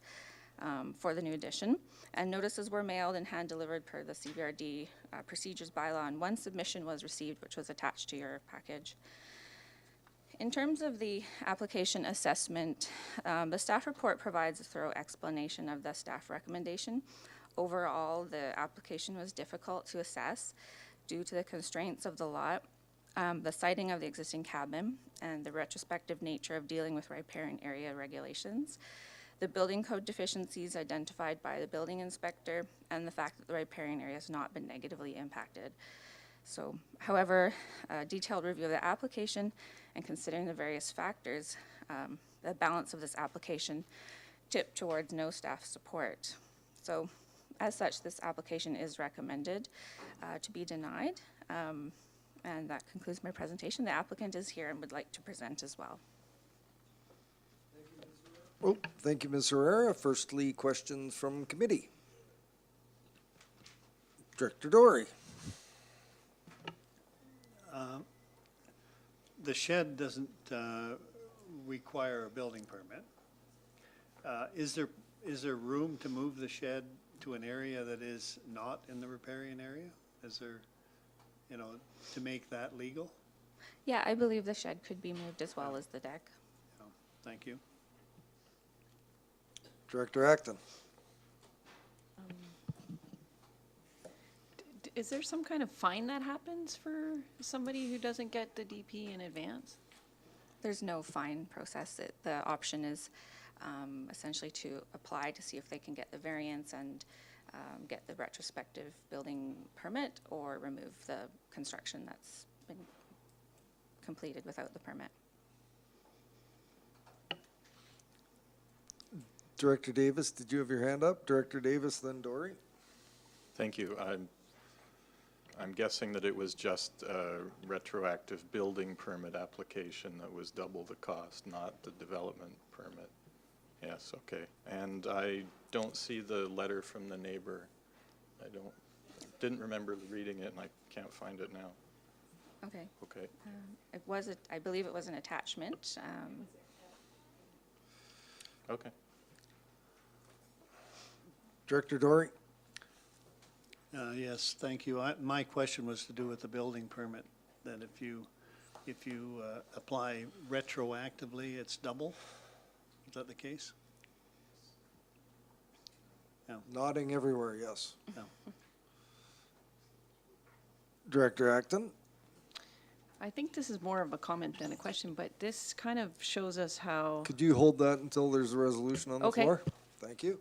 I have a question through to staff, I think maybe Mr. Blackwell. So we have a scenario where we have a somewhat intact or healthy riparian area.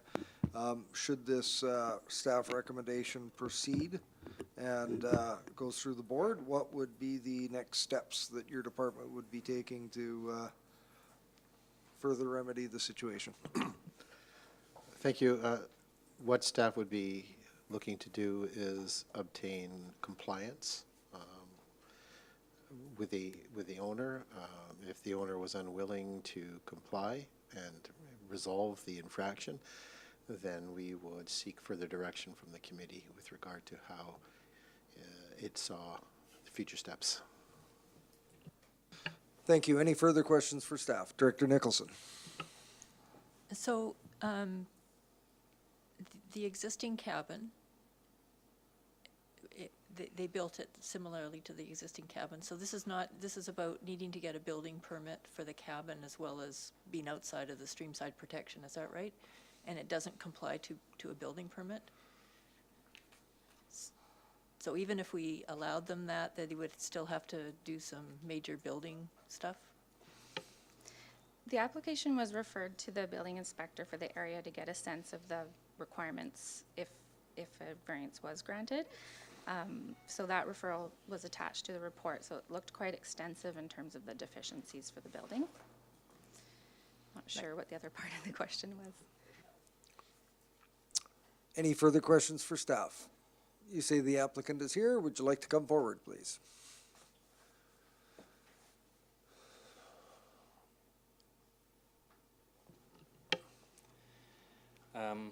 I'd like to begin by acknowledging some of the mistakes that I made as they relate to the addition I undertook on my home. Could you tell us your name? Stephen Story. Thank you. It was wrong to think that I could add a room onto my cabin without going through the proper development and building permit application process. As it turns out, what I thought was a solid build and an environmentally sensitive addition was built incorrectly according to present building codes and practices. The purpose behind the addition of this room was to replace an undersized bedroom and turn a seasonal summer cottage into a place I could live in year-round. Throughout this process, I've been renting in Victoria while attempting to convert a livable space. This is my desire to make this my primary residence. Having read through the complete CVRD staff report to this committee, I am led to believe there are two main issues with my addition. The first issue involves the development within the streamside protection and enhancement area. The second issue involves the way in which the structure was built. With regards to development within the SPIA, I understand the intentions of the riparian area regulations methodology are to protect areas within the SPIA. I believe the unique nature and shape of this property deserve consideration when applying these methodologies. I would like to highlight some of the details of this property.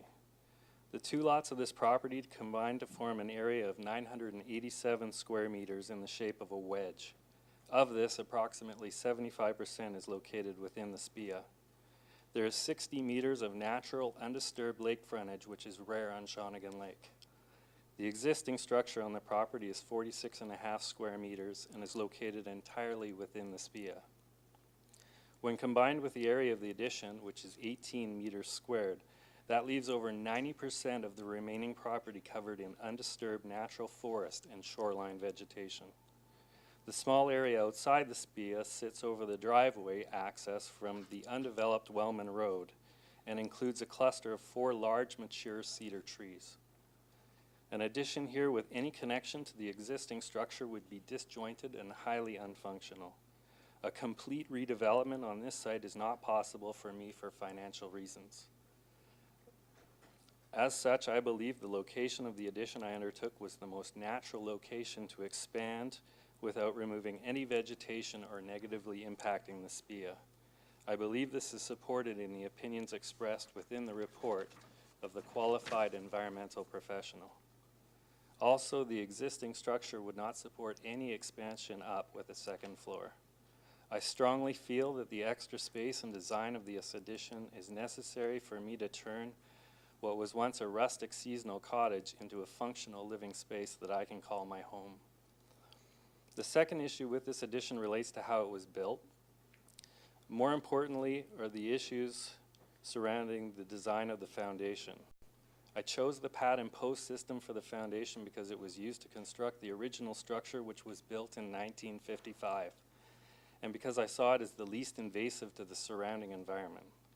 I now understand that there are issues related to the compliance with current building codes and practices. Namely, this style of foundation is outdated and the placement of pads on top of organic material is not considered acceptable. I have since consulted with people in the building industry and have learned that there are ways to build over top of organic material without completely excavating to solid bearing and thus disturbing the surrounding root systems. This involves using a system of pile screws and grade beams to support the structure.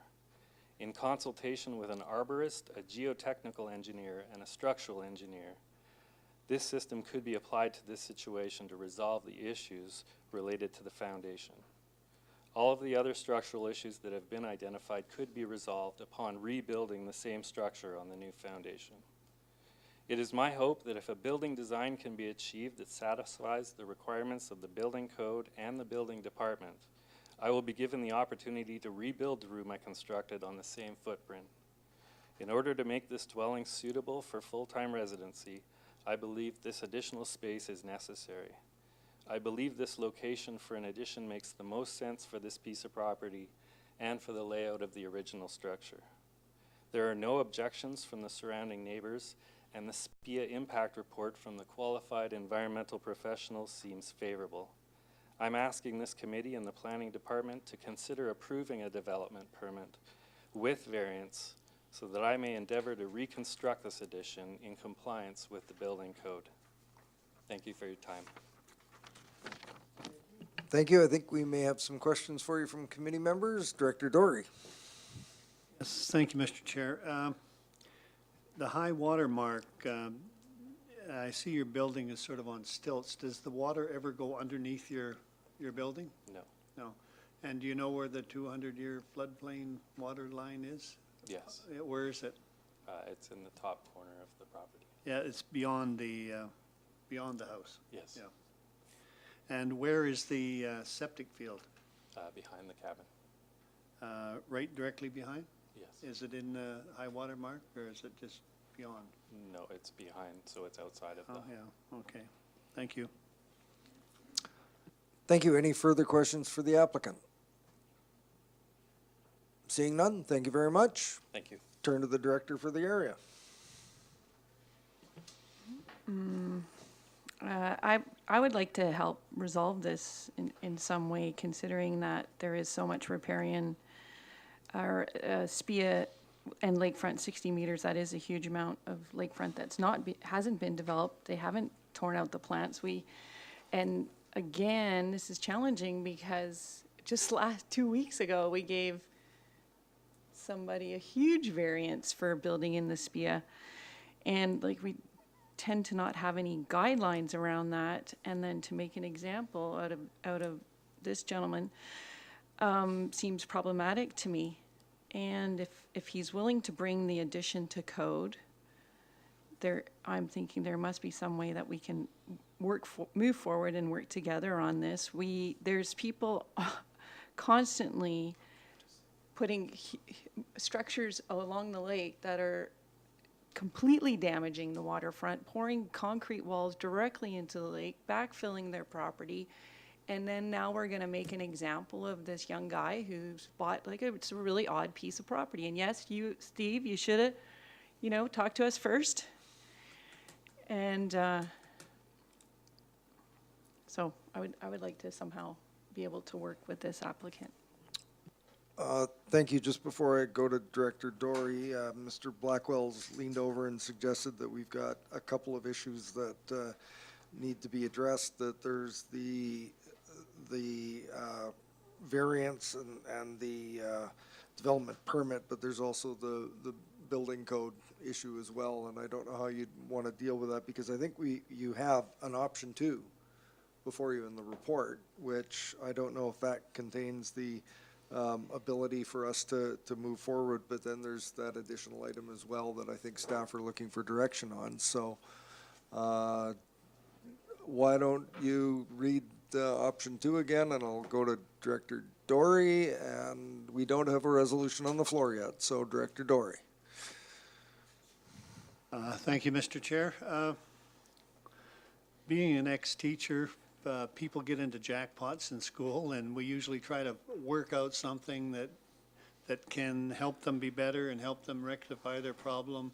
And the attitude of the applicant seems to be compliant for moving ahead in a way like that. So if I was a judge and I was judging this in a court, I would say if we got him to move his shed and his wood shed back onto high ground, away from the SPIA, and if we got him to do the proper building code improvements to his addition, that would be moving in the right direction. And because the waterfront is such a good example of how to leave the waterfront intact, I would have a softer attitude towards dealing with this case. So I would say get back into compliance on the building itself and move the sheds off of the SPIA. That would be my suggestion. Thank you. Thank you. Turn to the director for the area again. Any thoughts? Are we talking about the shed now? Like, should we pull up that picture? I don't know that that shed really adds a lot of, yeah, that needs a development permit. But I don't know that it's damaging the property, it looks like. Is it reasonable for us to kick this back to staff to have them discuss what the appropriate things are that we'd like to see move forward? And Director Dory's mentioned the shed. I think that the protection of the riparian area and the intact waterfront is hugely important in this. And I think that a staff report that came back that had an option that wasn't denial, that incorporated some of these in a more fulsome fashion might be appropriate. I just throw that out there for consideration and turn to Director Yanni Denardo, who had her hand up.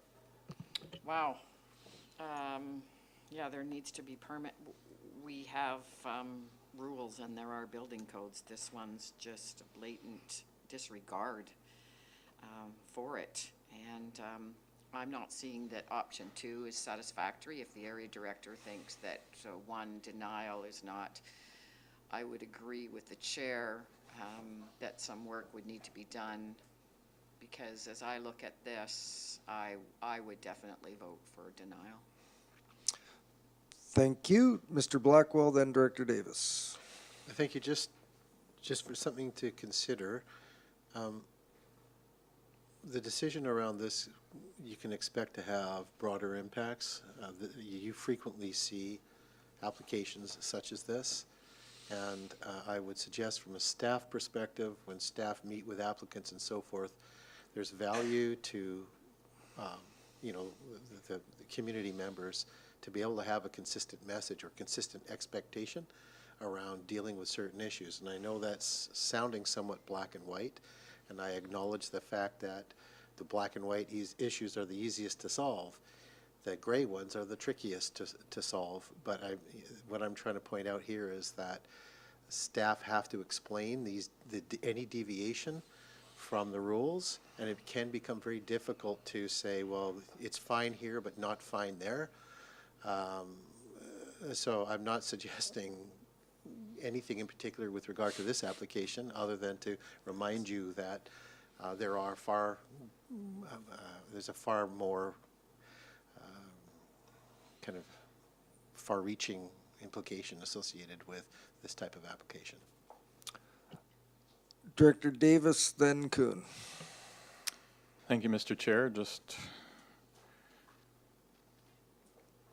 as we got through this, I understood better that we do need to separate the lack of a building permit from the development permit, because it is likely going to have to be a lot of work on that front anyway. So yeah, I think some slightly better options would be good. Director Kuhn. I've quite often heard this setting a precedent.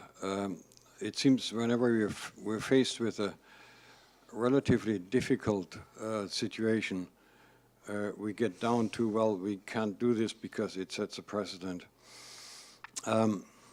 My opinion is we're here to make decisions.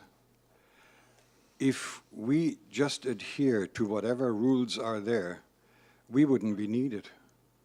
You would simply apply the rule, and yes, it's black and white, and yes, no, it doesn't adhere, bang, out. That's what we are here for. We are here to now and then maybe make an exception or have a look at something in a different way. That's why we need it. If that wasn't the case, we wouldn't be needed at all. You just have a book that says black and white, and no, it doesn't fit, okay, gone. This fits, that's okay. So that's my take on that, and I don't agree with this indication that, well, if we go for this, then it sets a precedent for everybody else. I don't believe that. So I've got myself, Director Clement, and Director Nicholson, and I'll just offer that one of the things that I'm encouraged by not only what the applicant has shared, but quite often when we're dealing with scenarios of building in the streamside protection and enhancement area, we are dealing with significant damage to the riparian area, and it doesn't appear to be the case in this application. So I'm encouraged to that extent with riparian being so important on that lake that I'm not suggesting that the moving forward without proper permits and development permits should be rewarded, but I think that we've got an opportunity to work with someone that might be able to meet some of his goals and yet keep that riparian area intact. So keep that in mind, and I think perhaps referral back to staff still may be appropriate, but I'll go to Director Clement, Nicholson, and Marcotte. Director Clement. Mr. Chair, I appreciate the spirit of what you're trying to say, and referring it back to staff, I agree. We have seen so many applications come forward that are similar to this on waterfront property that the owners have blatantly had no regard and destroyed the foreshore, and I was very taken aback by how well kept it is and how unobtrusive it is. And there's obviously good intent on behalf of the applicant, and it appears that we are needing to parse apart some of this, and I'm not hearing a strong opposition to the concept of sending it back to staff. So would I be able to make that referral back to staff, I guess? Referral motions appropriate at any time. I would like to. Well, can you hold that? Let's let the rest of the committee members speak their minds, especially those that haven't spoken yet, and then we'll entertain a referral motion. Director Nicholson, you're next. Yeah, I'm very sympathetic to this. I actually would prefer not to have to refer it back, try and just get this dealt with today. But what I'm wondering is on the option 2, it says that 2 existing legal lots be consolidated. I understand that. And a riparian enhancement plan be provided in accordance with the RAR report. I glanced through the RAR report. It didn't. I mean, the riparian seems like it's in pretty good shape to me. What kind of enhancement are we talking about here? I mean, to me, it would make more sense to have some sort of a covenant so that there would be no more disturbance or change or trees cut down or whatever. I mean, yeah. Can staff provide us with any clarity about the mention of the riparian enhancement plan?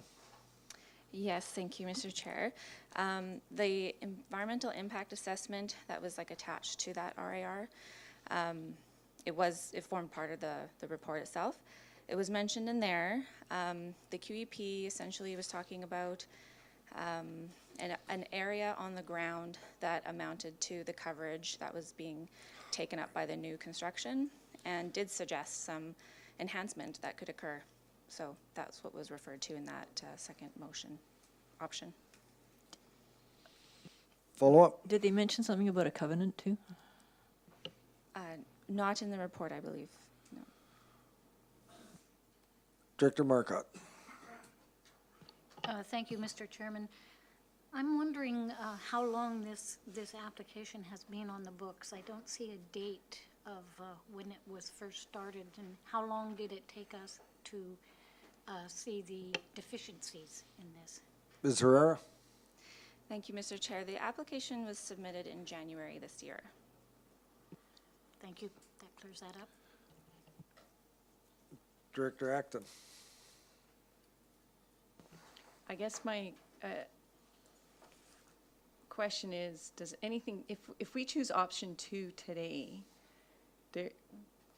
is it limiting us in any way in the future for, no, that's not the right question. How do I word this?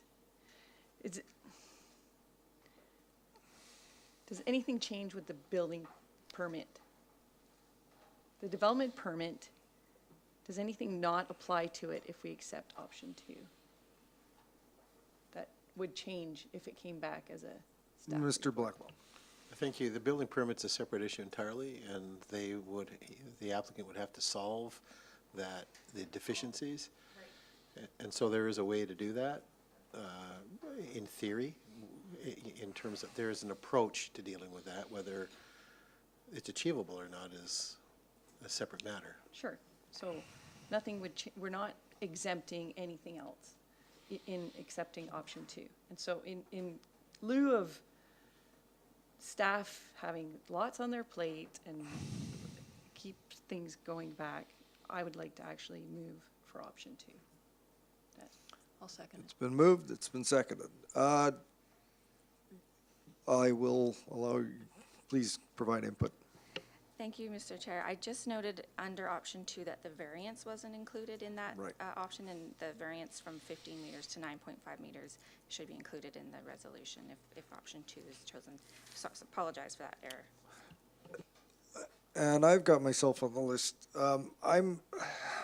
As much as we want to move files through the system expeditiously, I'm reluctant to craft resolutions on the fly that are perhaps inadvertently not the best move for us. So I'm still suggesting that if someone wanted to refer this back to staff with specific direction on the reconciliation of the building permit, the development permit variance, and the enhancement plan and the consolidation, then I would feel a lot more comfortable as opposed to doing this on the fly. So we have a motion on the floor. It's been duly moved and seconded.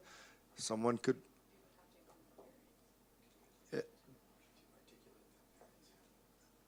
And the variance is on my note too. So I would, we'd like to proceed on the main motion, or does someone want to move referral back to staff? Director Yanni DiNardo. Refer back to staff for more clarity. Do we have a like you seconder? would. Looks like we're voting on the main motion. No second? I have a question. Director Nicholson.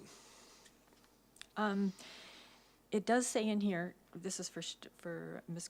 Carrera, I think, the landowner should consider putting a covenant on the property's trees to protect them in the future. So what I'm wondering is, can we require a covenant that the owner do that? Mr. Blackwell. Yes, you can.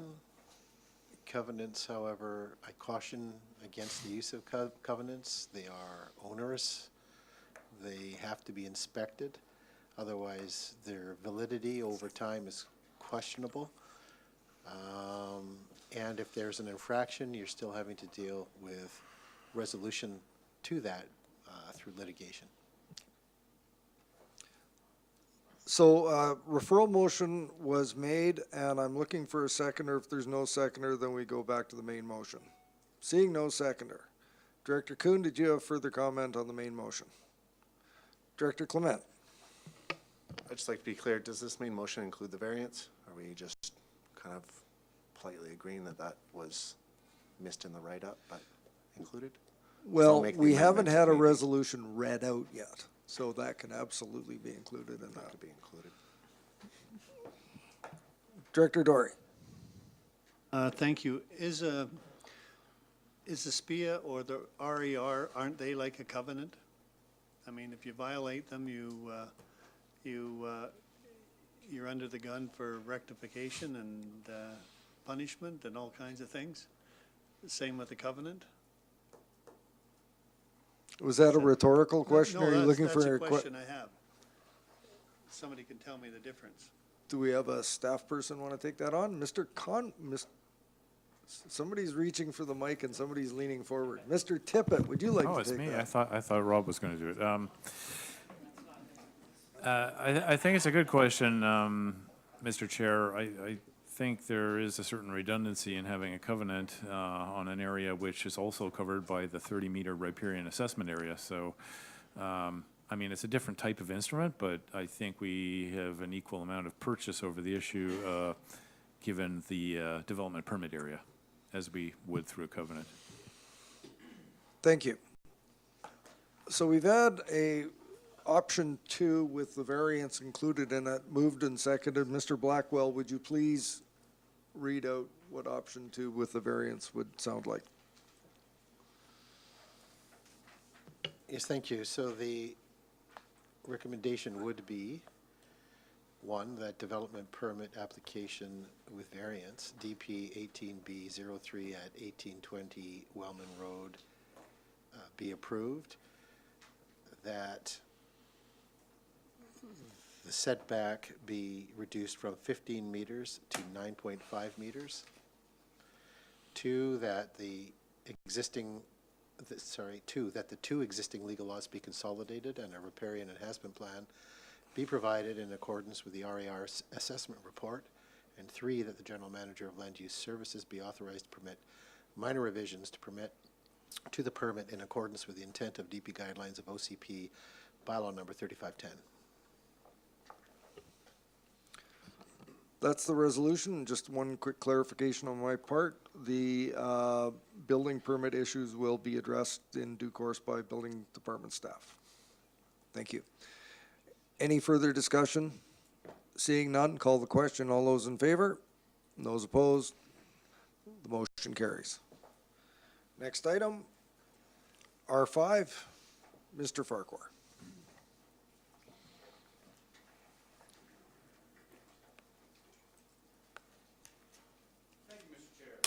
Thank you, Mr. Chair. The report for the committee is in respect of the Kings Coast Heritage Trail in Cowichan Bay. That's located within an existing undeveloped road right-of-way managed by the Ministry of Transportation and Infrastructure. A pathway has historically existed within this right-of-way for decades.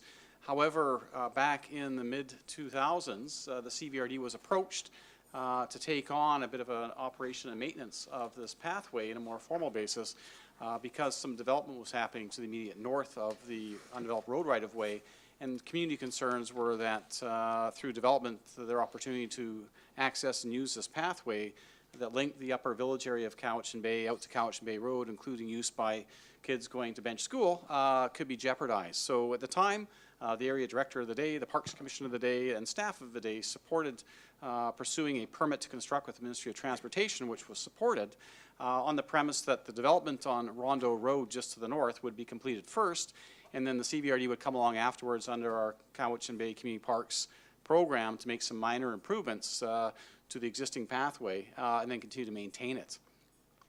As you note in the report, however, unfortunately, in years thereafter, there have been some ongoing stormwater management issues arising from farmland to the south and uphill of the road right-of-way that has the pathway on it, as well as the residential development that went in. And unfortunately, the stormwater infrastructure that was installed along the back of a number of the properties that extends into the undeveloped road right-of-way appear to not be working to the extent that one would expect for the major storm events that we've been having, including some in recent years. And you'll note in your report there's some pictures showing some rather large ponds within the road right-of-way covering the trail in its entirety, as well extending into backyards.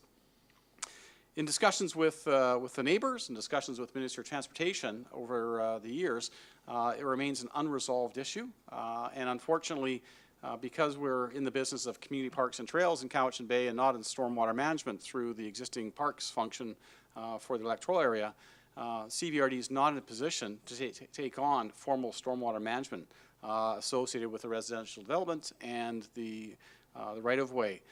It's also come to our attention through planning that there is a further development proposal in the works for subdivision of the extension of Rondo Road that also backs onto this road right-of-way.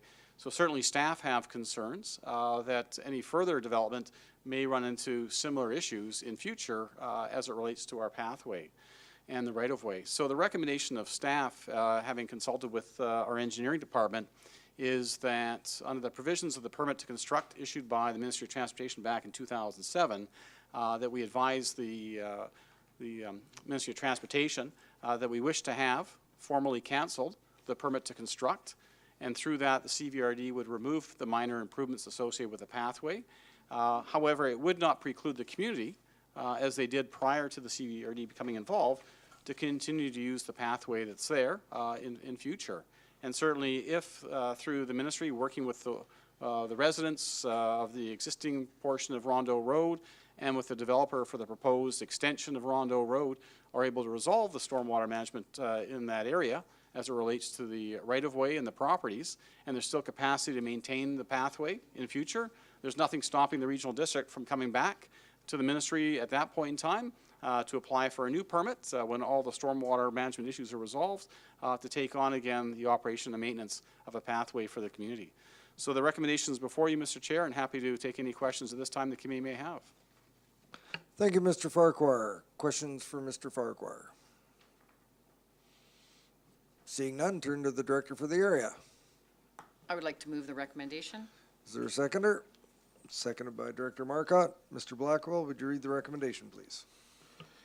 The recommendation before you is that it be recommended to the board that the Ministry of Transportation and Infrastructure be requested to cancel permit to construct number 01-001-23841 pertaining to the construction and maintenance of the pedestrian trail, Kingscote Heritage Trail, along with the undeveloped right-of-way portion of Ordano Road. Any further discussion? Director Dory. Thank you. Mr. Farquhar, is there any liability in abandoning this trail? What kind of work will we have to do to get out of the agreement to see that it's not flooding or that sort of thing? Is there, what do we have to do? Mr. Chair, from our review, there's two separate issues here. One is a pathway that existed prior to the CVRD becoming involved, and we came along under a permit after a development went in to make some minor improvements to an existing pathway. And what's occurred is flooding that is well beyond the scope of the pathway. It's affecting the entirety of the ministry's road right-of-way, the capacity of the stormwater infrastructure put in associated with the development that was approved by the provincial approving officer is not functioning to the capacity to deal with all the drainage. So there's two separate issues here. So we're really sort of caught in the middle with the pathway. So we're not looking to abandon any trail. We're looking to inform the ministry that we're formally canceling our permit for a pathway that existed before we got involved in maintaining it. So the improvements we'd be removing would be fairly minor. Our signage, perhaps a couple little cross culvert drains under the trail itself, but very minimal in terms of what existed prior to us becoming involved. Director Yanni DiNardo. I'd just like to comment on having an approving officer, what a difference it would make with all of this, because we've been left with this. It's a great connection, but we will have another connection, and the community will still be able to access it. I did notice in Yubo the other day that Sunset Beach is the same thing. It's just been deactivated by the official CVRD with the permit. So, yeah, this makes perfect sense, and the cost and the amount of water coming off of there would be our entire budget for Area D parks to maintain. Thank you. Thank you. Seeing no other hands, no further discussion, call the question. All in favor? And those opposed, that motion carries. R6, Mr. Adair. Can we have staff do something about the recommendation on the screen?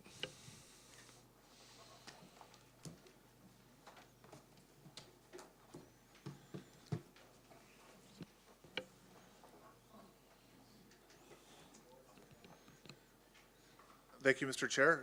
Before I start, excuse me, talking about the staff report, just want to highlight to the committee that a letter was distributed to all the directors from the stewardship group, Recycle BC.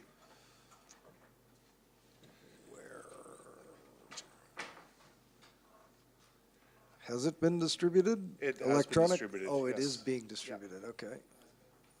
Where's mine?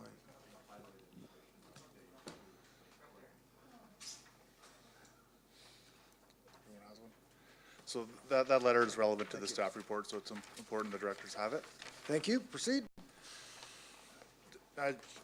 To refresh the committee, this is in regards to curbside collection, of which Recycle BC is, the CVRD is currently in contract with Recycle BC. They're a significant funder of curbside recycling in the electoral areas.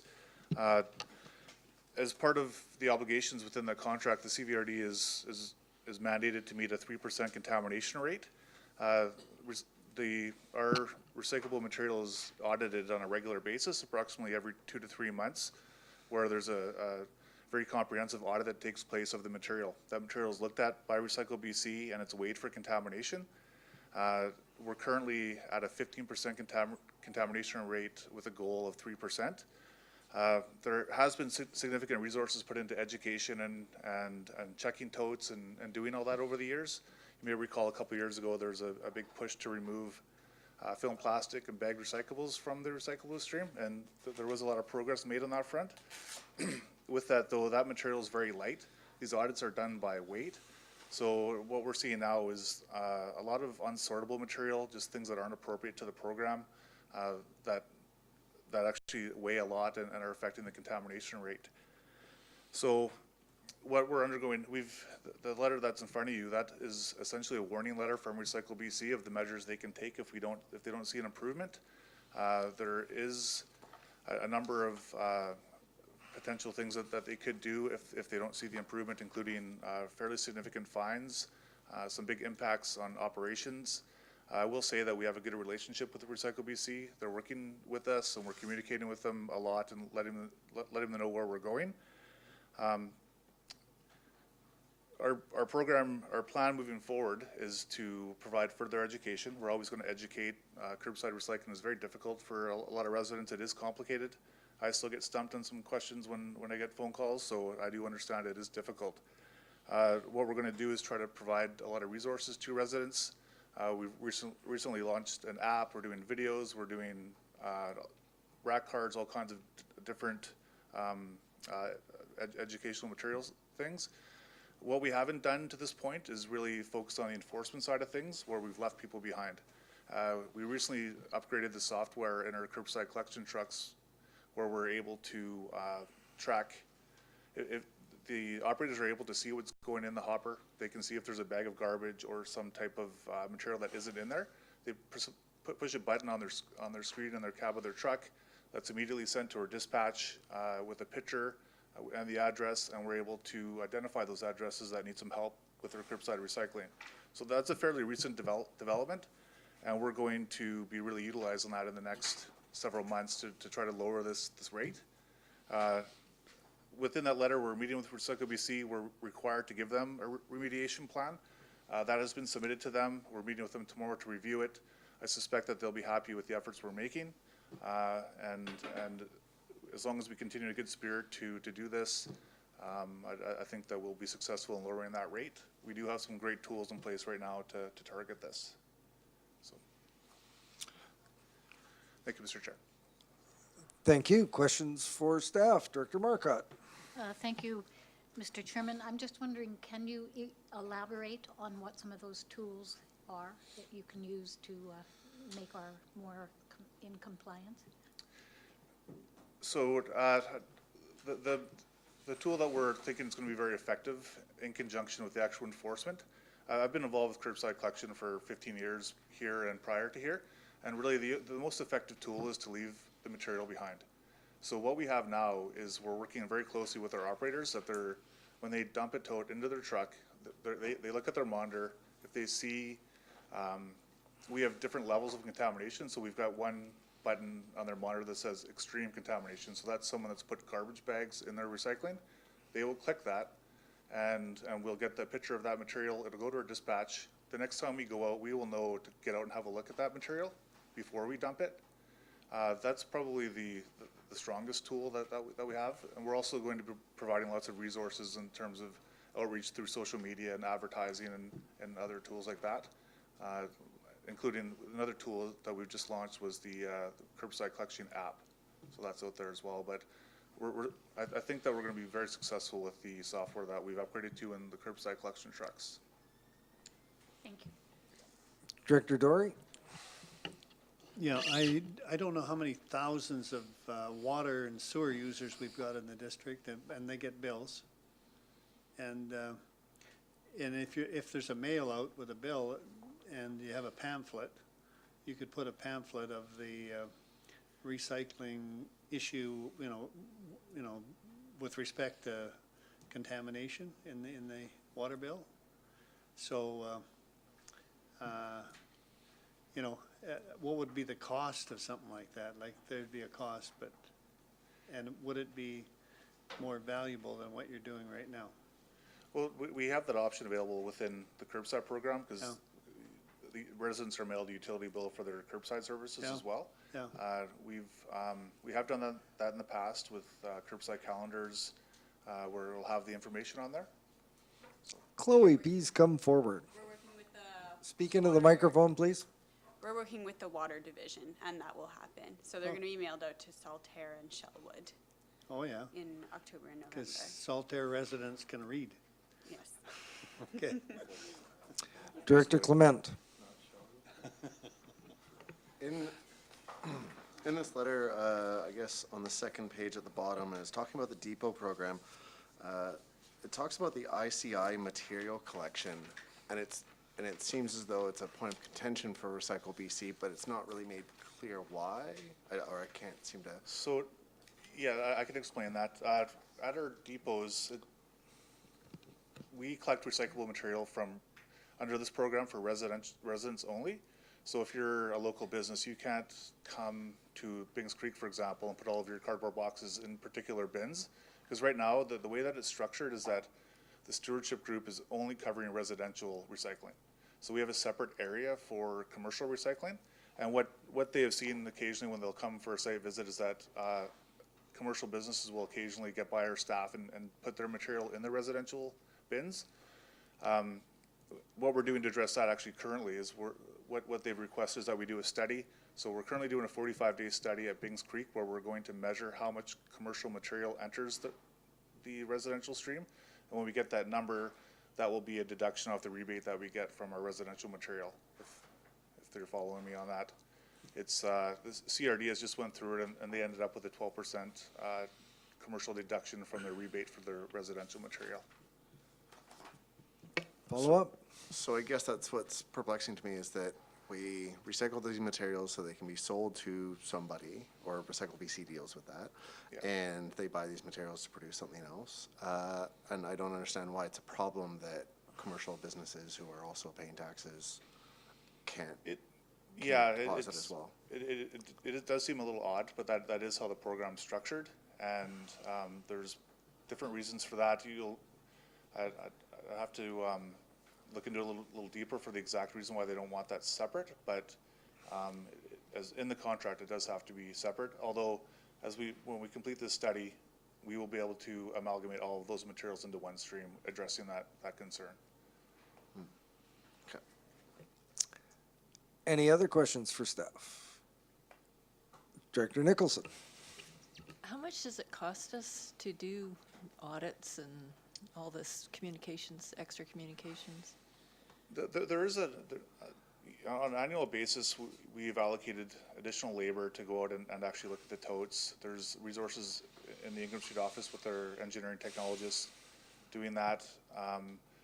The software investment, for example, was $7,500 to upgrade the software. So in the course of a year, to address contamination and education, all that, I'd say approximately $75,000 of the budget currently.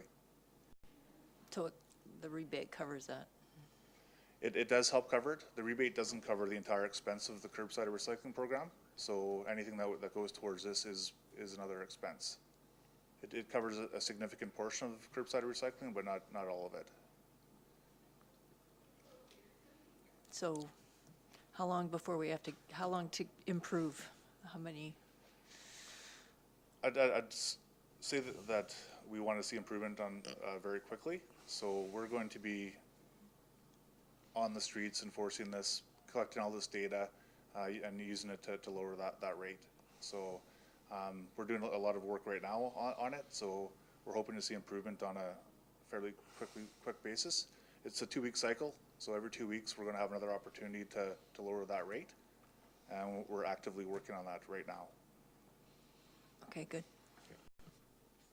Director Acton. This is more of a recycling question, I guess, but I know that now there's some new materials that we can recycle, like chip bags, coffee bags, different soft plastics. Is there any, like, I am confused about it. Is there a lot of resources being put towards that? I know that can't go in the blue bin. And so I tell people, oh, you know, we can recycle these new things, but I'm finding, I can't figure out how it, the difference of the two plastics. How are we letting people know about this, and is the messaging clear? Because maybe that's adding to some of this contamination. Certainly, it's very challenging to educate 83,000 people and how to exactly, every piece of plastic that comes through their home, there's just so many different materials. So our efforts have been through social media, through the app, through rack cards, through putting notes on bins. So we're, in the industry, it's a constant battle to educate people. There are a lot of resources available to our residents. They can go to our website. We've got a recycling hotline where they can actually talk to somebody.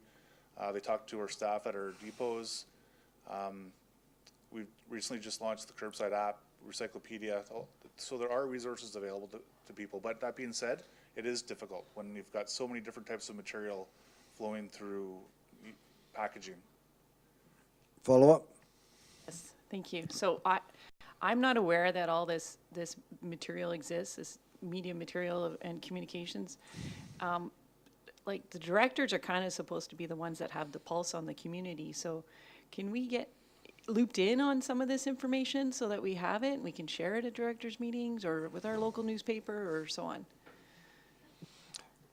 Mr. Warch is coming forward, but just before you answer, I believe we've all been sent this information, and I'm pretty sure the rack card's been sent out, the app information's been sent out, and so let's go and talk to staff about following up for this information.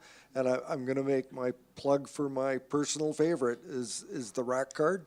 Is so helpful. It's stuck on our fridge. It should be on everybody's fridge that's doing curbside recycling, and it's very clear. If it's on that rack card and appropriate for the bin, it goes in. If it doesn't, what I'm suggesting to people is they have an additional depot container, and we've got the display in the staff room and all of the other resource information as to what can go into that depot bin. So when people do make a visit to Bing's or Mead or Peerless, that they can bring those additional recyclable items that can't go in curbside but can go to the depot. So, Mr. Warich. Thank you, Mr. Chair, and I agree. If you don't have the information, please let us know, and we'd be very happy to forward that as well. I just wanted to chime in on a quick one with the changing industry, and I've said it before that because of the industry has changed, not just for us, but above and beyond us. That is, Recycle BC is looking for more markets with the China sword when they can't find the market, and they're asking for a squeaky clean kind of 0.3% contamination on that end. So even these new materials that they're bringing in, they're on a pilot basis. So they're not permanent yet. So they will find if there is a business case for that, and then they'll come back to us and they say this is what's going on. Good news for that is that they're trying to find new markets for more materials, because there is a lot of material that's not in there. So admitting fact is that because of the changing markets, it's very difficult for a common resident to be updated on these whole things.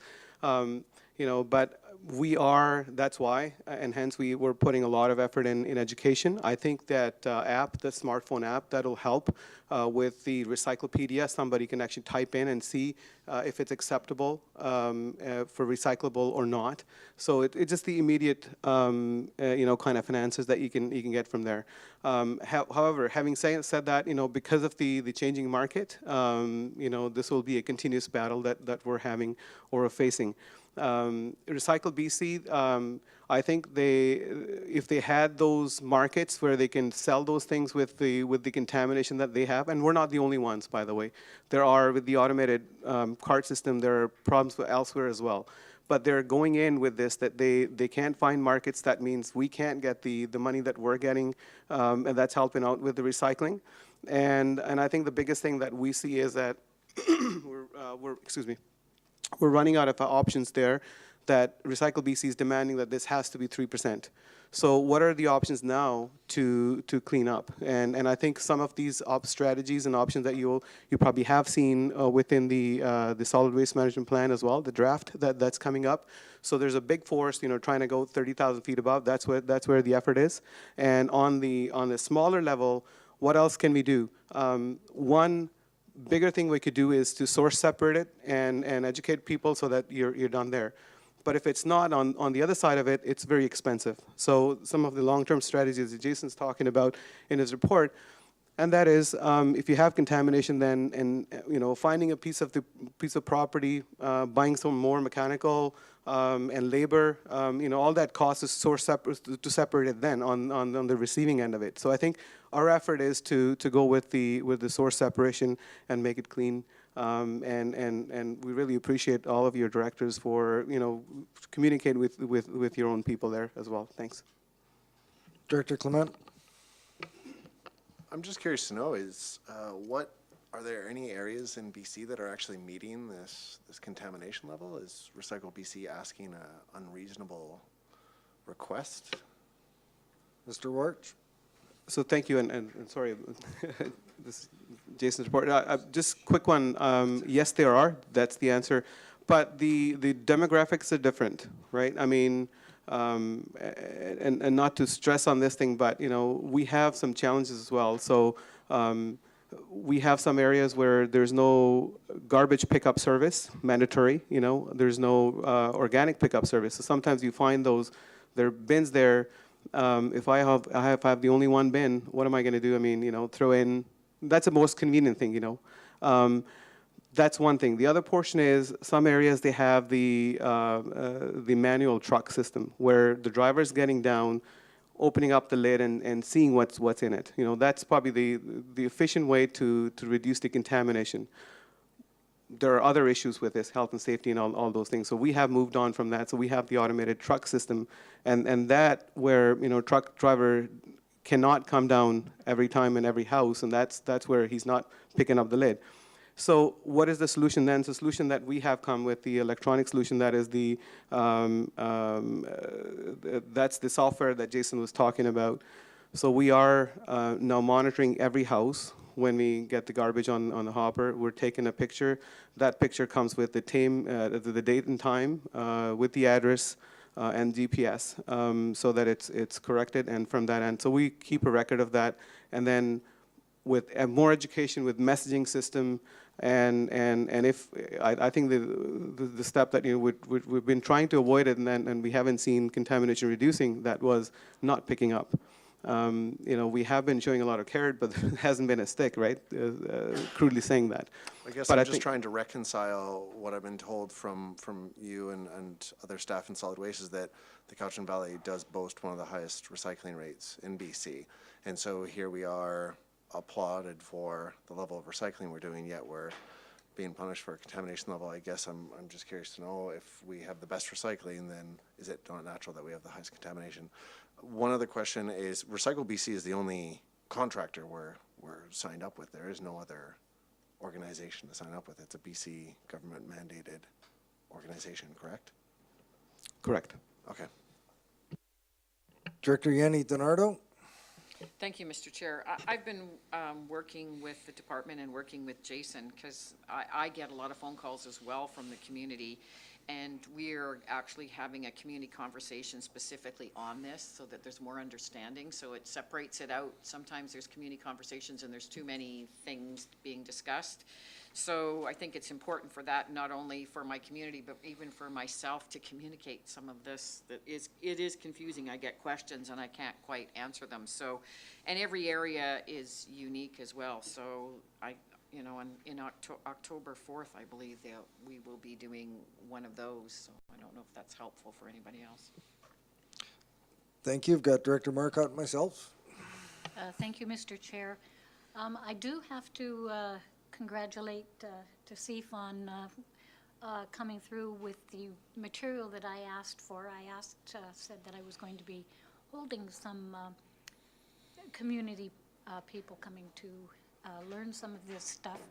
So I did ask to CEF to give me all the information he could possibly do, and he did. He gave me a great big bag of material to read that I darn near fell over just to walk with it. So there's a lot to read and a lot to learn from that, and I think, we've had a very good background to start this on. I think that we can continue to improve it over time. Thank you. Thank you, Director Marcotte. Just a couple of quick notes on this. It varies from season to season. I know that I thank staff for inviting me up to see an Area F recycling load unloaded at the depot, and quite frankly, I was shocked at the people using those recycling totes as garbage bins. The material that were in there, big, metal cylinders and things that had no business being in a recycling tote. We're after some key items that are commodities that can, when clean and packaged, can be resold. And the notion that people are using their blue bin as a catch-all for everything, that mindset has to be changed. And it can be something as simple. When we first brought this system into place for curbside, I had residents in my community saying, "Oh, they're pulling a fast one. It's all going into the same truck. They're not even sorting the stuff." And they had no idea that we have split packer trucks that have that capacity to take pictures and the like. And I had to convince community members that yes, there is value in your recycling. The source sorting is the simplest and best way for us to reduce that contamination rate. So all efforts that we can put into improving the source sorting is going to help. But, looking at what came out of my electoral area in the recycling bins, I can see us having to, if we want to keep getting the check from Recycle BC, we may have to be looking at a building and looking at equipment, looking at hiring staff to pull those obvious non-recyclable materials out of the recycling material that's collected in our communities. It's a substantial check, and if we want to maintain that, we're going to have to first do the education, and secondly, we may have to actually do some sorting once it's brought into our depots, and that's an option that I'm hoping we don't have to pursue. So with that, this is for information. Is there any other questions or direction? Director Nicholson, go ahead. Should we have an area-by-area challenge? Sounds like a plan. Well, you heard some interesting suggestions, so with that, thank you very much, Jason, and maybe we'll have the new board will be having area-by-area recycling challenges, and I look forward to it, Mr. Chair. we'll look at that. Thank you very much. Thank you. Next item is R7, and turn to Director Davis.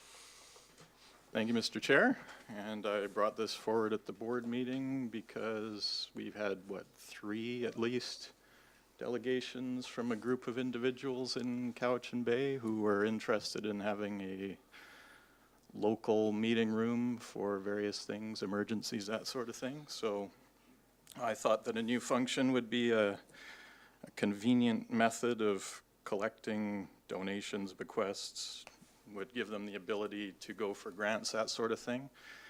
And while we're all elected in individual areas, pretty much everything takes a majority vote at the board. So that being said, I haven't been able to find enough support at the board for this, so I have no more interest in pursuing it. Thank you.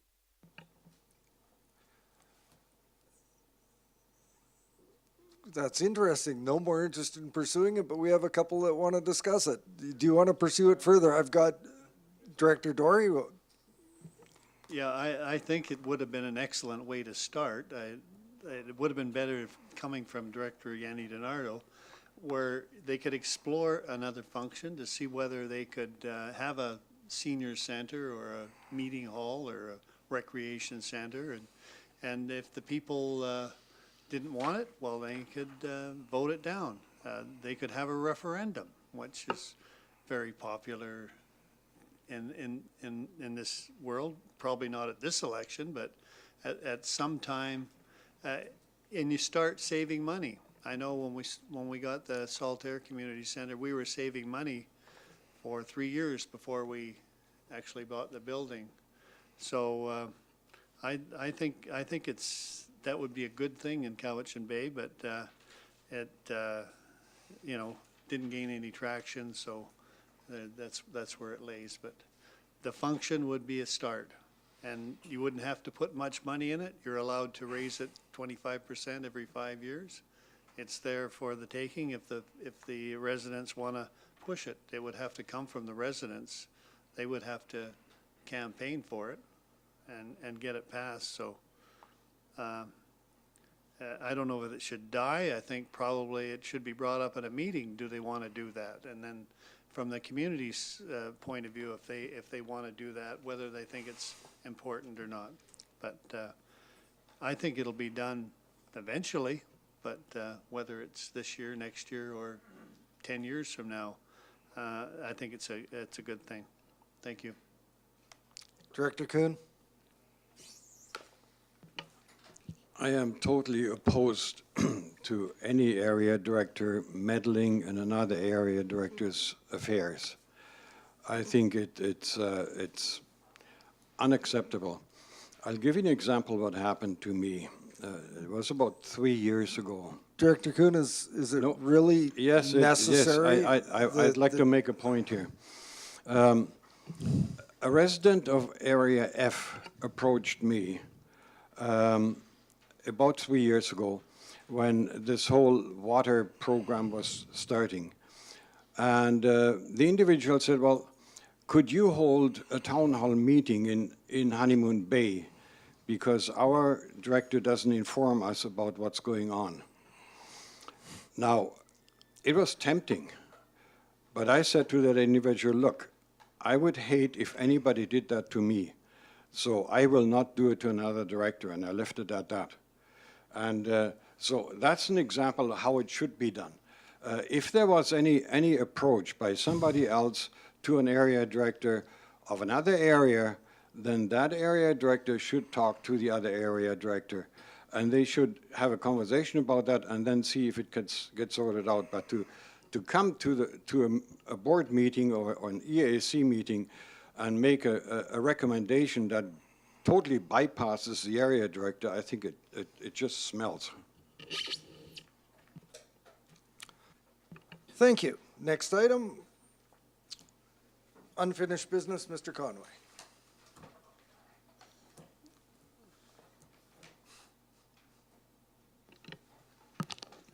Thank you, Mr. Chair and committee. I'm here today before you to provide an update regarding the soil deposit bylaw. At the last meeting, I provided a bit of an update and mentioned that we were working on some amendments to the bylaw.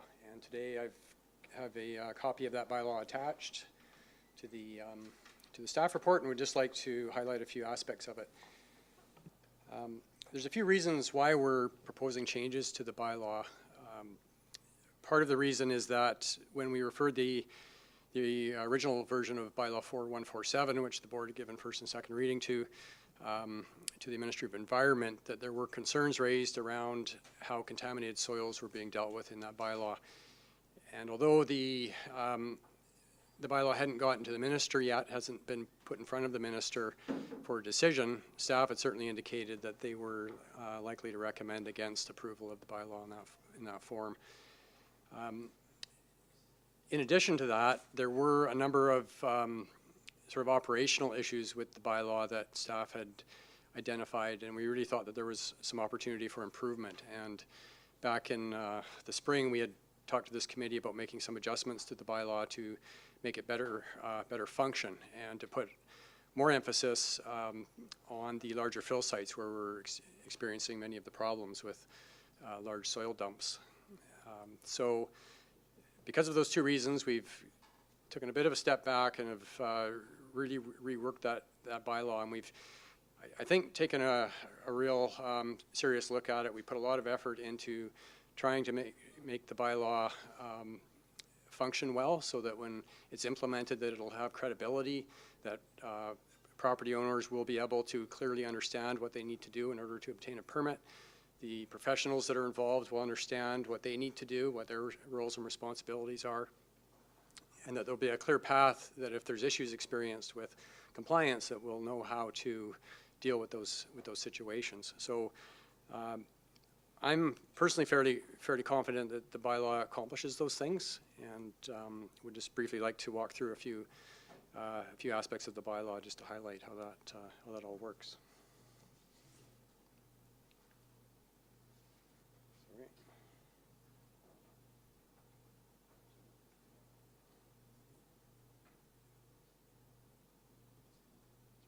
Probably a faster way to do this, but it's just about be there.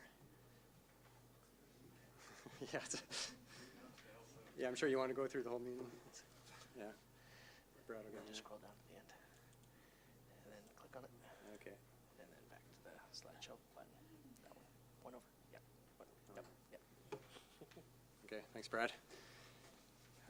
Yeah, so this table is, I think it's attachment A of the bylaws. It's Schedule A. So it summarizes the permit fees and security deposits associated with the different types of permits. But it sort of highlights the structure of the bylaw and the permitting process that it creates. So there are three different types of permits being created through this amendment bylaw: Type A, Type B, and Type C. The previous bylaw only had a single soil deposit permit, and the issue with that was that the requirements for a small amount of soil deposit were essentially the same as for a very large fill site. And we had some real concerns that what that was going to result in is people that were accepting small amounts of fill on their property for entirely valid reasons would be reluctant to apply for a permit because the requirements would be so onerous. There would be requirements for engineers and large security deposits, and that somebody that was, say, taking 5 or 10 loads of soil to deal with a grading issue on their property would be held to the same standard that somebody taking 10,000 loads of soil would be held to. So we've tried to deal with that by creating these three different classes of permits. The Type A soil deposit permit is dealing with volumes of less than 100 cubic meters. And it's because the bylaw exempts less than 20 cubic meters, which is about 2 truckloads, it's really, I guess, dealing with between 2 and 10 loads. If that's the volume of material that somebody's accepting onto their property, then they would be required to have a Class A soil deposit permit. We are proposing that there be no fee with that permit because we want people to apply for it. The environmental risks of that volume of soil, I would suggest, are quite low. There would be requirements associated in the permit that would establish some basic environmental protection measures that would have to be complied with. But the idea with that permit is that we're trying to make it very easy so that people actually do apply for it, and we have a record or have some knowledge of where these small amounts of soil are being deposited. The second type of permit is the Type B soil deposit permit, which deals with volumes of between 100 and 1,000 cubic meters, or between 10 truckloads and 100 truckloads. And that's a more moderate level. That's still the type of volume that you would see on a property where people are accepting fill to typically to be doing some grading on their property. But because it's an increased volume that we feel it's appropriate to have some additional requirements with that. So there's a different set of application requirements for that volume of material if you're applying for a Type B permit. And it basically involves providing a higher level of information as to where the soil is coming from, where it's going to be placed, and the measures that are going to be used to protect creeks and to deal with things like sediment and erosion control. The third type of soil deposit permit is the Type C permit, which is dealing with volumes of over 1,000 cubic meters or over 100 truckloads. And this would be generally where there's significant regrading of a property going on, or where there's a commercial fill site happening, where there's large volumes of fill being taken for the revenue stream, which is what we're seeing in the south end. Those requirements associated with that type of permit are significantly higher than the other two types of permits. So there would be requirements for engineers' reports, requirements for pre-deposit surveys of the property and post-deposit surveys, so we know where the soil is going, and having measures of the volume so that we can reconcile the amount of soil that's being placed on the property with the documentation that's being submitted. There's requirements for documenting essentially every load, where it's coming from, and having paperwork associated with that, with logbooks and this sort of thing. We have consulted with industry professionals on how to create this kind of a program where we can administer it reasonably, and have had input from a few different industry professionals, and had some good recommendations on some of the provisions that are in the bylaw that would allow us to do this in an efficient way, and in a way that the industry can comply with. So we think that we're pretty good in that respect. Another amendment that we've incorporated into the revised version of the bylaw deals with the fees, and there's been some significant increase in the fees. The previous bylaw had quite a low truckload surcharge for soil deposits, and I don't believe that was anywhere near what it needed to be to come close to cover the cost of administering this program. The costs are significant. It's getting upwards of $200,000 a year to be able to undertake this program. And so to cover that cost, we're proposing that the fees be, well, they're nothing for the Type A permits, but for Type B, they would be a $300 fee plus $4 per 10 cubic meters, or $4 per truckload. And then for the larger fill sites, there would be a base $2,000 application fee plus $6 per truckload of soil being deposited, which we estimate would come close to covering the cost of this. It's a bit of an unknown as to how this is all going to shake out once the program's up and running.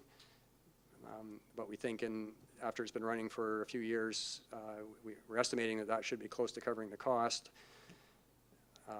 And we'll find out more as we start to get permit applications, and then we can adjust accordingly, hopefully. There are security deposits required as well for the Type B and Type C permits. The Type B, which is the lower level, has a base $3,000 security deposit, which is intended to achieve compliance, so that if the requirements of the permit aren't complied with, we don't return the security deposit. That's the idea there.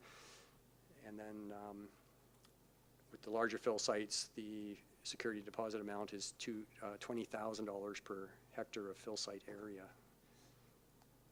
which is is significant. We've had some industry people indicate that that's a bit of a challenge for them to come up with that kind of a security amount. But the flip side of it is that if people walk away from these sites, and we've seen this happen where there's been some sites that have gone up for foreclosure, that security is there so that there can be some environmental remediation if necessary, and it needs to be a significant amount to be able to undertake that work.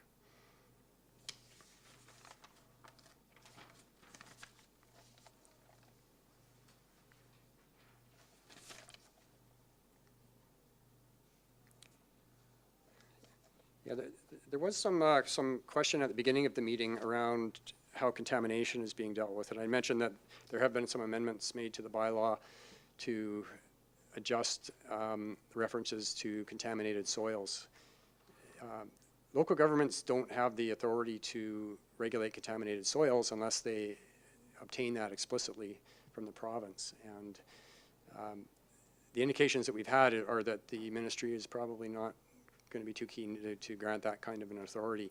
So the approach taken in this bylaw is to establish a rigorous screening process where there would have to be documentation provided through the application process. And if there is any indication that soil is contaminated, that there would be a provision to suspend the permit, to withdraw the permit, to require additional measures such as soil testing if there's a lot of this authority rests with the general manager. So if the general manager determines that the material is questionable and hasn't been documented properly, that there could be a requirement for soil testing to be required. Ultimately, it is up to the Ministry of Environment to administer how it deals with contaminated soils, but this bylaw would allow a process where applicants would have to demonstrate that they've the soil is coming from to the best of their knowledge from a clean site, and particularly on the large sites, that requirement will rest with the registered professionals. So there'll be a registered professional that will have to provide documentation that they're satisfied that the site that the soil coming onto the deposited site is from a location that is not contaminated. So I think that we've dealt with that reasonably well. Maybe it isn't quite the same thing as being able to require confirmation that the site's clean, or it's not a prohibition per se in the bylaw on contaminated soils, because the regional district currently does not have the authority to do that. If you wanted to, you could request that authority through the province, but I think what would likely result, that would be a longer conversation to have with the province, and you may ultimately not get it. And if the approach we're taking here is to move forward with this approach and at least get some regulation in place for soil deposit, and if there's problems with that approach that are being encountered, that there could be a different approach explored in the future if necessary. But I think we're dealing with it reasonably well. The last thing that I want to mention is there is provision or improvements within this bylaw for dealing with violations. So there's a number of ways that violations can be dealt with. We've increased the surcharge per truckload if people dump without a permit. So if under the scenario where we discover that somebody has placed soil on their property without a permit, there would be a higher fee associated with that, and they would still have the ability to come in and make an application and obtain a permit retroactively, but they would have to pay the higher fee and provide the documentation necessary to confirm that the soil is being handled appropriately. If the scenario is that we've got soil being deposited out of compliance with a permit, there's provision now in the bylaw to suspend the permit or to revoke it if appropriate remediation measures are not taken. The general manager can put additional conditions on the permit as well if a property owner is out of compliance. And then of course we've got the normal remedies around pursuing court injunctions and court orders, that sort of thing. So because there are extensive changes made to this bylaw, rather than amend bylaw 4147, in discussing it with Mr. Barry, one of his suggestions was it might be, it's probably better to just start with a fresh bylaw number, and if the board is supportive of the changes that are being outlined here, we would put the bylaw on a future board meeting for first and second reading, and once that's happened, the bylaw would be referred off to the minister for approval. I have had some preliminary conversations with staff at the Ministry of Environment, and they've reviewed this draft bylaw and have indicated that they think that it deals with the issues that they they had with it previously. They did qualify that by saying they still need to have their legal counsel review it, but the initial indication was that they're reasonably satisfied with what's been put forward, and I'm hopeful that if the bylaw comes forward in this form and gets referred again, that it'll go through their process more quickly. So the recommendation is before you, and that's all I have to say on the matter. Thank you. Well, you might have to answer some questions. Yes. Director Acton. Thank you, Mr. Chair. So three-tier option looks pretty interesting. Like you said, it takes the business opportunity out of it, of taking soil and paying off your mortgage like that, and that is certainly a huge thing we want to deter right now, an activity that we want to deter, so that looks promising. Just a couple clarifying questions. So you talked about, you were answering the question that was brought here forward at public input. And so the bylaw officer can request a professional assessment, is that correct? But the answer to can the bylaw officer do any kind of soil testing is not true, or won't be able to do that. Yeah, so the bylaw enforcement officer would not be doing the soil testing. The bylaw has requirements when an application is being made for the applicant to provide documentation that the soil is coming from a clean site. And if the general manager has reason to believe that that's not the case, or that the documentation on the soil coming onto the fill site is suspect, that the general manager has the authority to require soil testing to be done,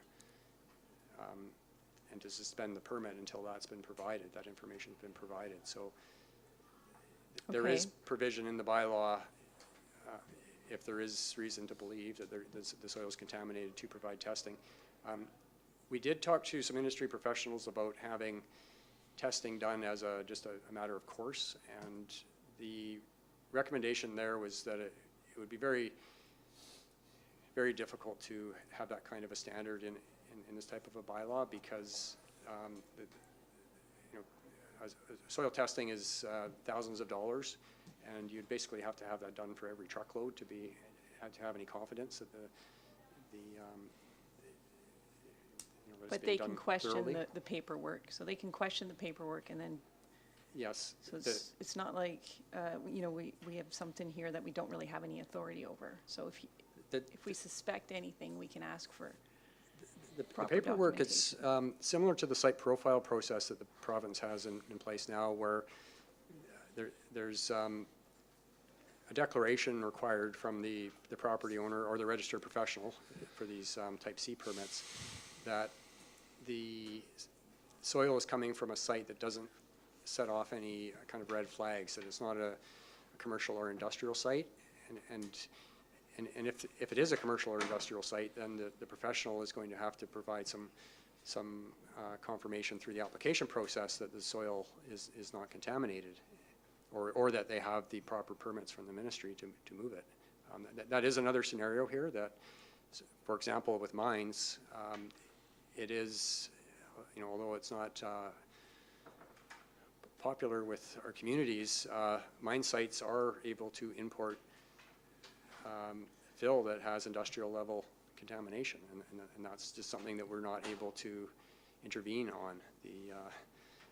This bylaw cannot do that. That's an authority that the mines people have, and it's something that we're not able to intervene on. So.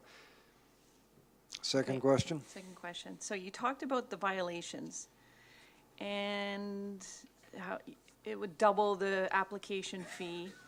And so, not that things like this ever happen around here, but what if, somebody doesn't have the proper, so they didn't get a permit and they don't have the proper documentation.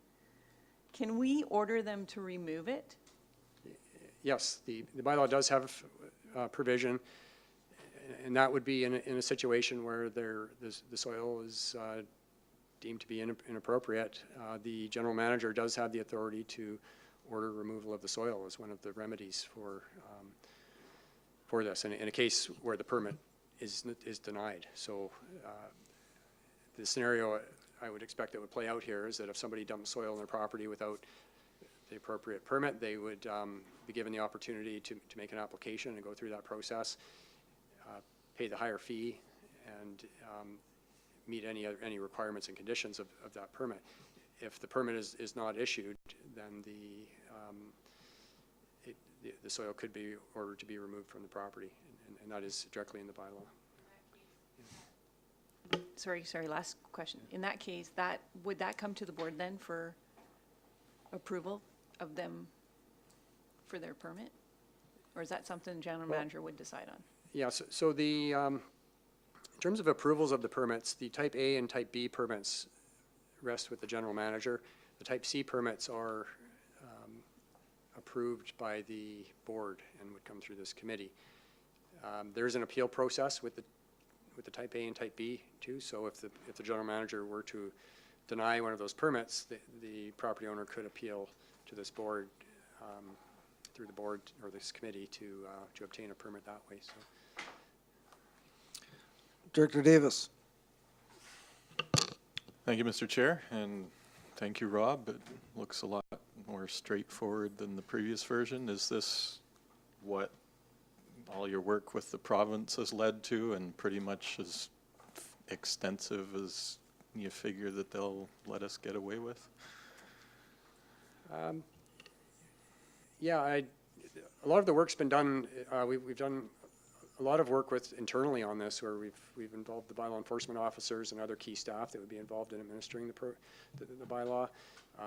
We've also had a lot of input from industry professionals. There's a few local consulting firms that do monitor sites already. A lot of it's around agricultural land, but they have experience with administering these types of programs and had some good input for us. And then our consultations with the Ministry of Environment. I'm not sure sort of what the likelihood of the province granting authority to this regional district for regulating contaminated soils is. I get the sense that that would be a tough go to get outright approval to control that, and if it were forthcoming, it would be with a lot of conditions and requirements. I think this gets very close to what for allowing the regional district to deal with the problems that have been experienced. Many of the issues have been around just outright soil deposit and sediment and erosion. That's although there have been contamination confirmations as well in some of these sites, and I expect there is. Some of these sites do have contaminated soils, and a lot of the problems have just been around huge amounts of soil being dumped, and come winter time, those soil deposits running into creeks and sloughing and all sorts of issues like that. This bylaw will allow us to deal with those head on, and allow us to screen for the contaminated soil issue. So. In checking other jurisdictions, I don't see too many others that have pursued the outright contaminated soil authority, and I kind of question whether it's necessary. And I think this version of the bylaw should allow us to deal with the problem largely. Thank you. Thank you. I'm going to turn to the director from Shawnigan Lake and ask if she'd like to move the recommendation. Why don't you ask your question first? After you roll your eyes? What? There's another question. Okay. I guess can you just make it clear of how we can use this as a tool with all the sites, I won't even say contaminated, but all of the highly dumping sites that exist already in South Cowichan? Yeah, so there is a large body of work that's going to have to be done to get this program up and running, and we had some discussion about that back in the spring around the implementation program, and there's going to be more to come on as to how we're going to accomplish that. This bylaw won't apply to soil that's already been deposited. although we may be able to get some control measures on some of these larger sites through this permitting process that we're doing, it's basically applicable to any new soil that's being brought onto a property. So those existing large fill sites are, once the bylaw is in place, are going to have to obtain a permit to be able to undertake this legally. We're going to have to look at a phase-in period for how we do this, because it's going to take months to get some of these permits in place and issued, and to establish conditions and to get them compliant. So we'll likely be, I'm pretty sure we're going to be coming back with an outline as to how we're going to accomplish that. And what it'll likely involve is some sort of a phase-in period, whether it be 3 months or 6 months or some sort of period where where we need to be is to be able to tell the industry that this bylaw is essentially a done deal, that it's coming and they have X many days to get their permits to be compliant. So that is going to be a big effort, because there's probably at least a dozen large sites that we know of, and probably more than that even, that are operating full tilt right now, that are going to have to submit all of this information. We're going to have to process it. All those applications are going to have to come through this committee, and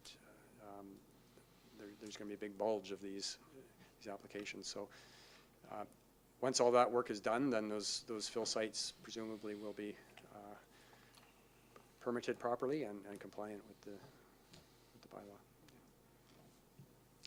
Something brief to add, Mr. Blackwell? Yeah, I should, thank you. I should point out to the committee that those applications that'll come before the board won't provide the opportunity for subjective decision-making based on feelings. They'll have to have some technical rigor on which to base an approval or a refusal, not that you think that piece of property is lovely as it is or any other such thing. So staff will be coming forward with more information to assist in that adjudication process to make it easier for the committee. Thank you for that. Any further questions of staff? Director Acton. I would like to move the recommendation, please. Second. And we have a seconder. Mr. Blackwell, would you read the recommended resolution, please? Thank you. The recommendation before you is that it be recommended to the board that the draft soil deposit bylaw attached to the Manager of Inspections and Enforcement report to the September 5th, 2018 meeting of the Electoral Area Services Committee be given first and second reading and be forwarded to the Ministry of Environment for approval prior to consideration of third reading and adoption. Any further discussion? Apparently, yes. Call the question. All in favor? And those opposed? That motion carries. Thank you, Mr. Conway. NB1, Director Kuhn. Yes, I would like to, first of all, make a comment, and that I don't think that APC members should be used to bring information to the public. To me, it looked like we're trying to sell the two new functions that are being voted on to the public, because it's never been done before. We've had many different functions go through this board. There's never been an effort to involve the APC members. So that's one comment. The other one is, if that was the plan, if we thought that maybe it would be a good idea to get APC members involved, the area directors should have been notified. The APC members were put forward, the names were put forward by the area director, they were installed by the board. There's a good relationship between the area directors and the APC members, and I think to just bypass the area directors, that was a terrible move. I just don't agree with it. So that's the comment I have. Director Yanni DiNardo? Do you want to follow up? Go ahead. I just like to also say that I was really disappointed in that as well. An ambassadors meeting, not only that, it came from the planning department. I'm not sure, I believe it came from the planning department to begin with. And I think it's extremely unacceptable. What we need to do when we have these, what I thought a local government would do, is you remain neutral, just like we as area directors do, until you've heard all the information. Not actually putting forward that you want ambassadors for this. It's about people finding the information. And I really like, because we had all kinds of emails and all kinds of telephone calls.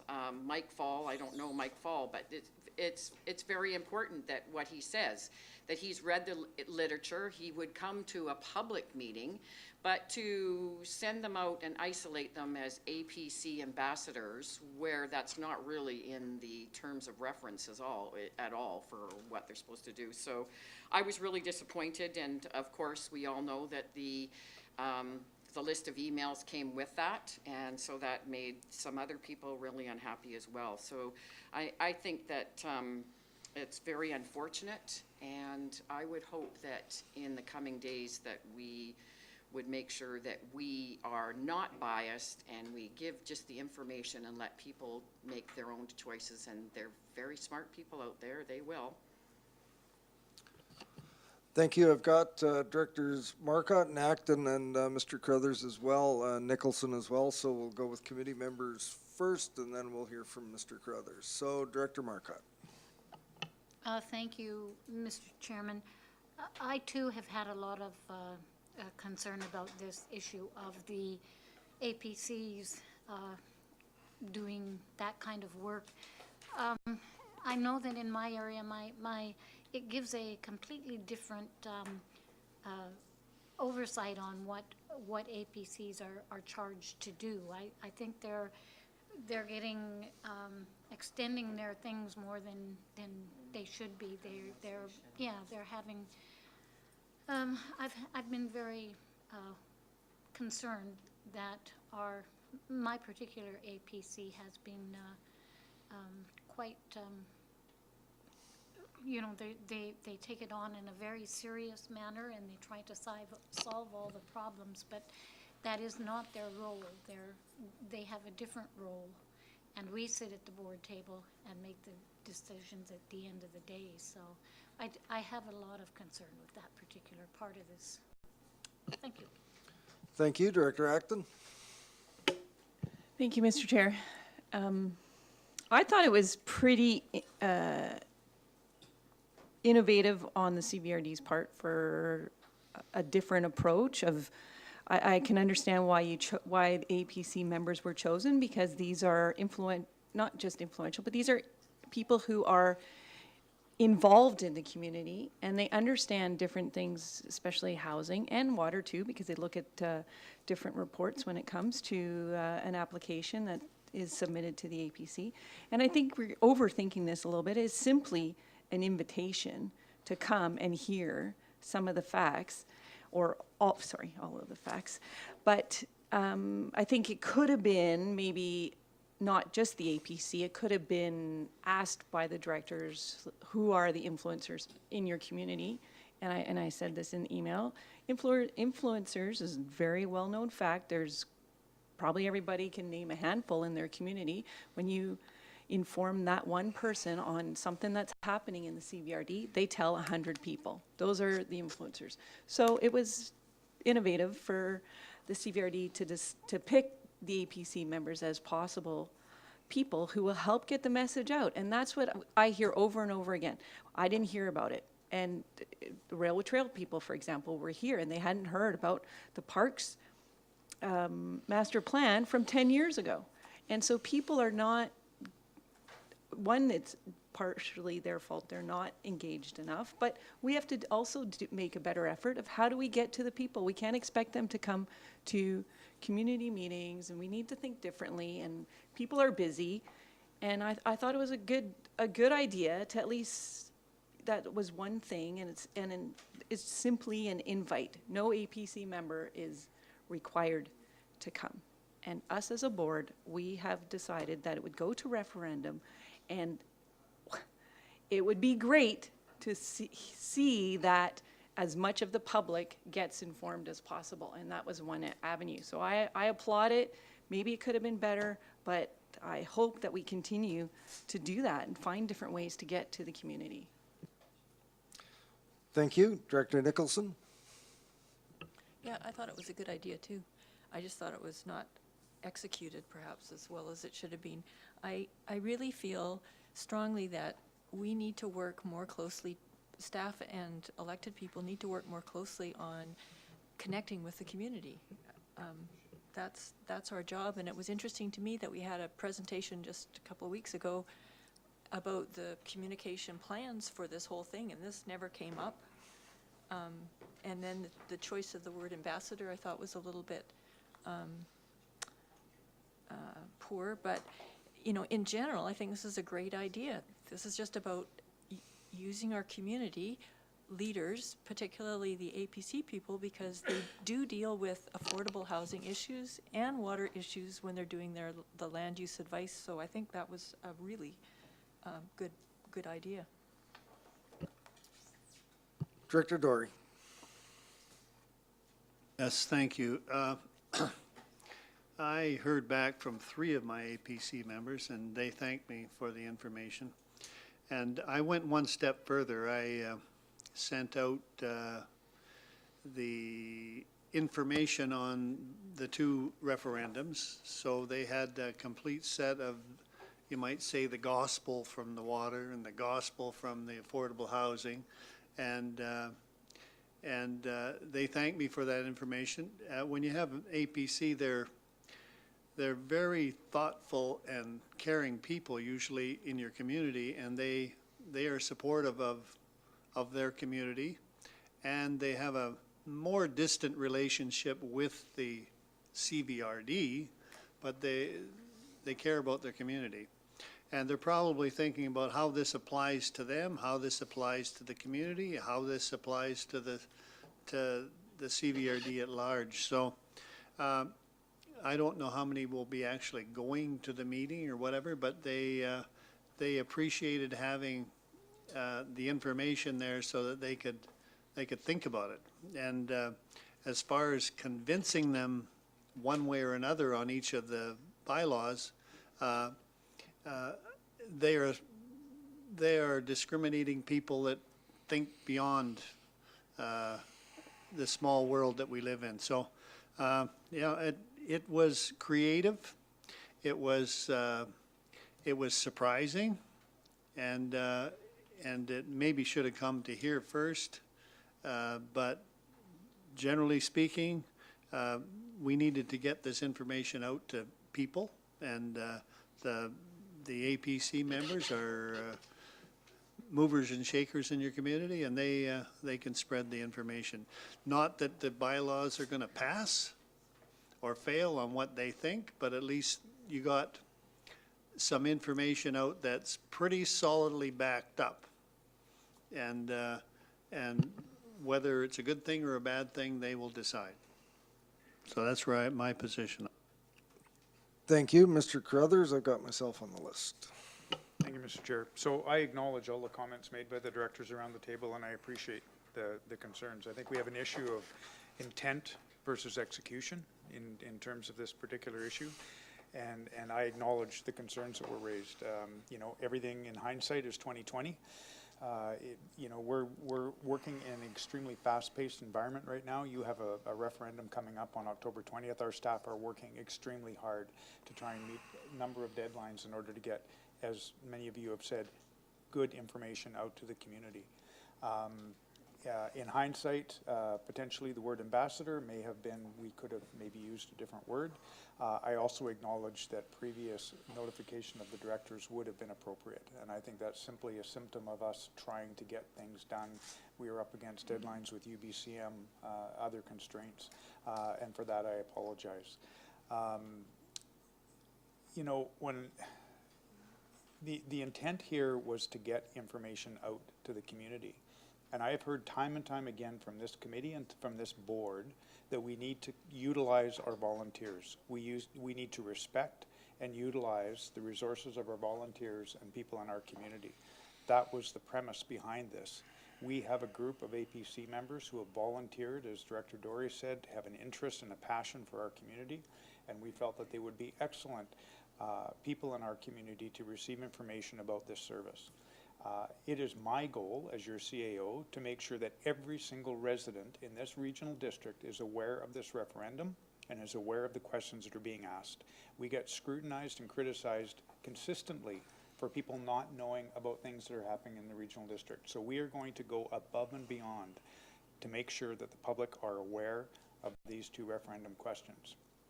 I will also offer that you as a board do not need to remain unbiased or neutral. You as a board have put this forward. You as a board have told the community you think this is important, and you are asking the community to go out and support this. You do not have to remain neutral. That is actually kind of contradictory to what you're doing. You have put considerable time and effort, my time, my staff's time, considerable money into this exercise to take questions in front of the community. So for you to go out and support this initiative is not inappropriate as elected officials. It is absolutely, and in any referendum I've been involved in as a municipal administrator, my boards and my councils have supported the question that they're putting out to the community because they're putting it out. There's a difference between selling and making information, accurate information.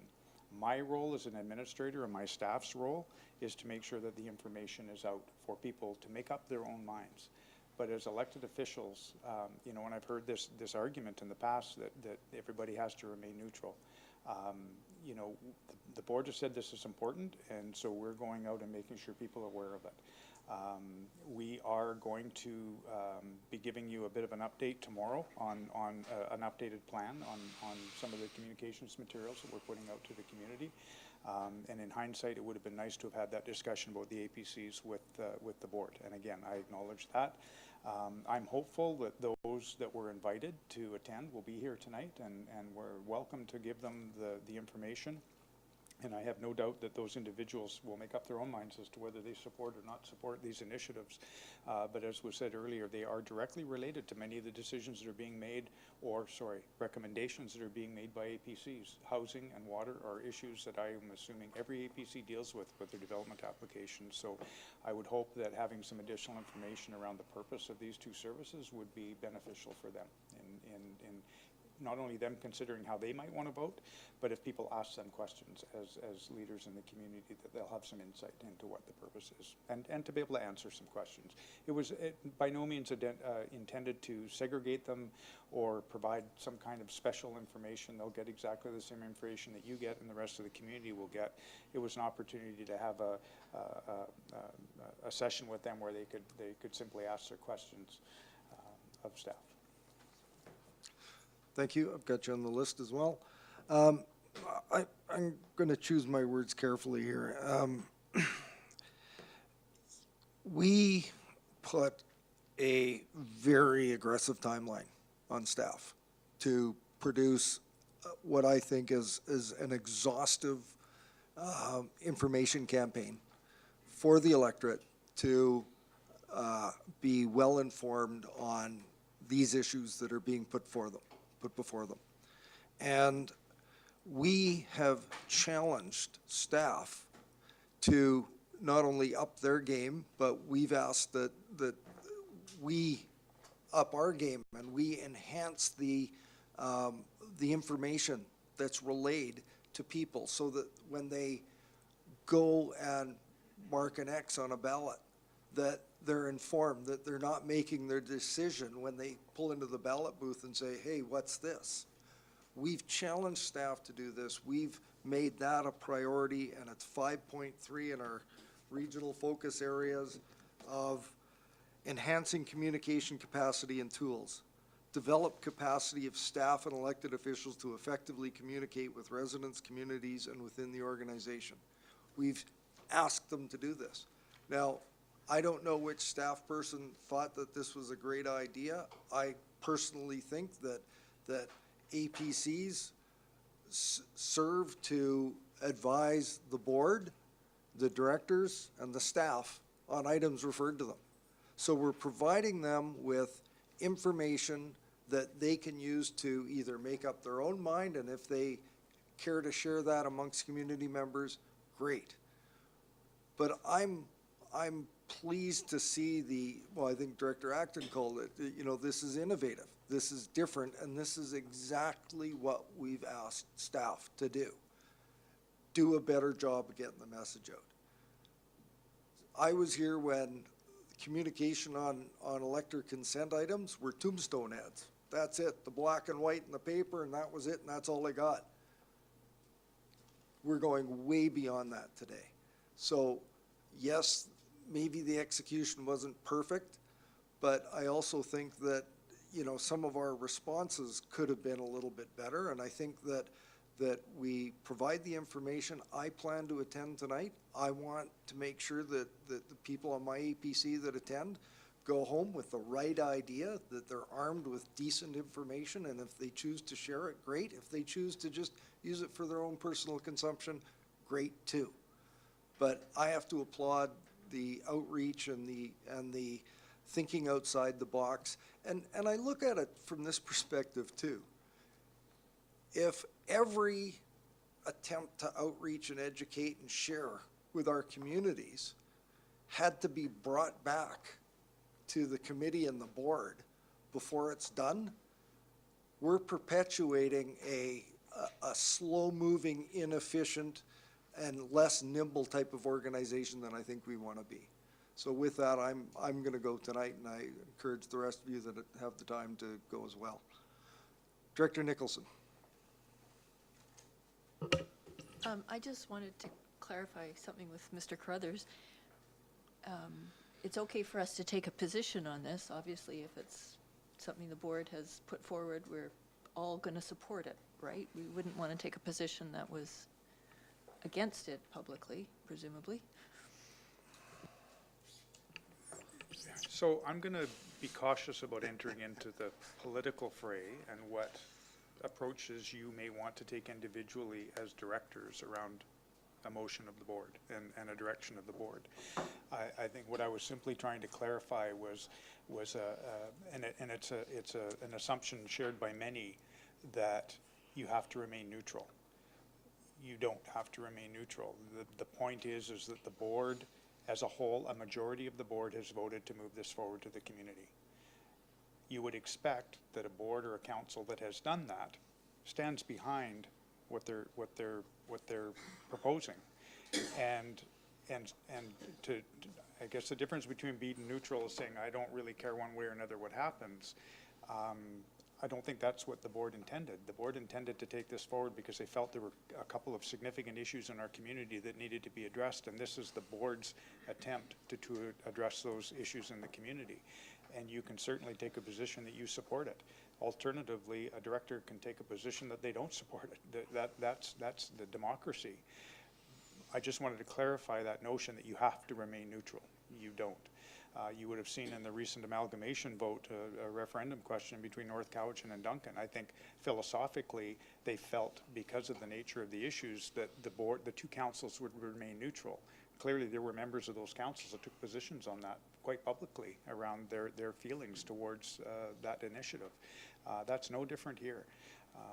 I would suggest that if the board feels strongly, it's no different than if you were putting out a proposal for a new recreation center in the community. If the council or the board felt that that was important, they would stand behind that and they would talk to the community about why they felt it was important. That's part of your role as elected officials. It isn't necessarily the role of staff to be out selling a particular initiative. We are positive about these two initiatives. We feel that if the board wants these to go forward, that we have an obligation as staff to inform the public and to make sure the public understand the benefits and the implications of this service. I would argue that the selling of that is very much a political issue and very much an issue for supporters in the community that feel strongly, as well as you as elected officials, to go out and make that pitch to the community as to why this might be important or why it isn't, alternatively. Okay, thank you. Next item, number 11, question period. Are there any members of the public have any questions for the chair?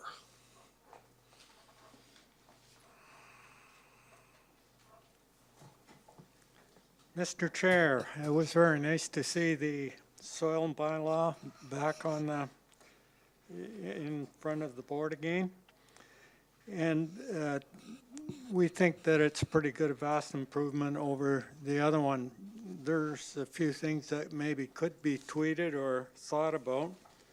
And that is, on your Schedule A, you have less than 100 cubic meters is type A permit, and 100 to 1,000 is type B. Maybe that could be 101 to 1,000, because you have 100 on the other line. So it's just a minor thing, but on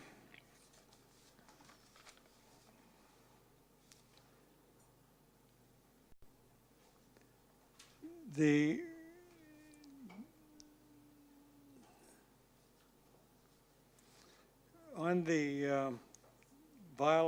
violations dealt without higher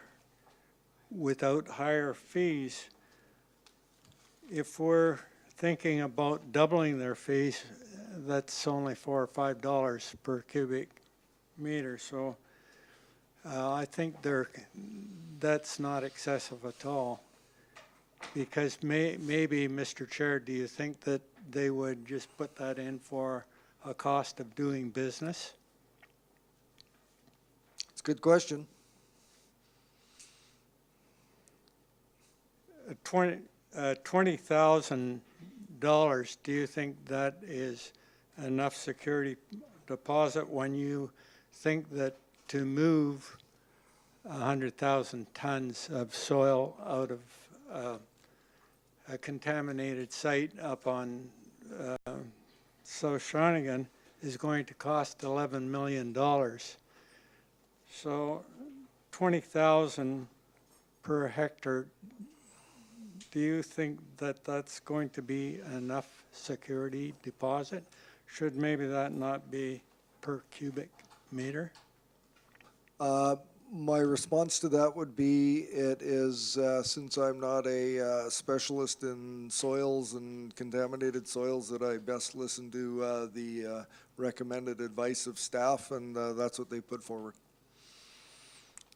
Mr. Chair, what do you think will be the date when we see a bylaw officer out on the road doing his business for checking soil deposit permits and soil? Great question. Not even going to hazard a guess, because I have no idea how long that the province is going to ruminate on this bylaw. Your 3 minutes is up. Can I turn to the other person in the gallery and ask if you have any questions of committee today? No questions. Mr. Evans, do you have further questions for me? Mr. Chair, I noticed that in Ontario, when we have pollution violations, I see fines of $300,000, $400,000, and I don't see any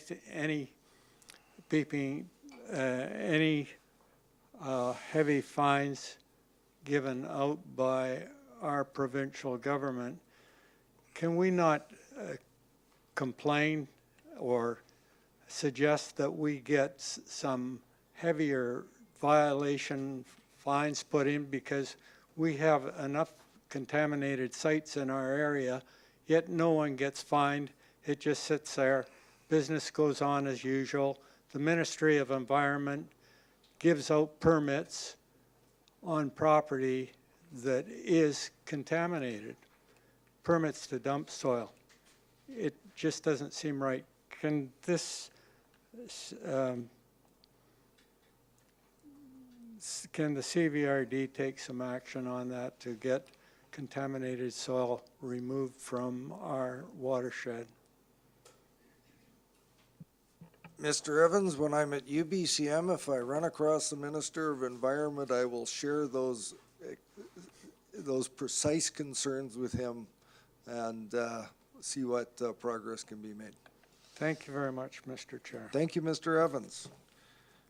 Can we have a motion to resolve into closed session under Community Charter Part 4, Division 3, Section 90, subsections listed below? Moved by Director Marcotte, seconded by Director Kuhn. Any discussion? All those in favor? Opposed? Carried.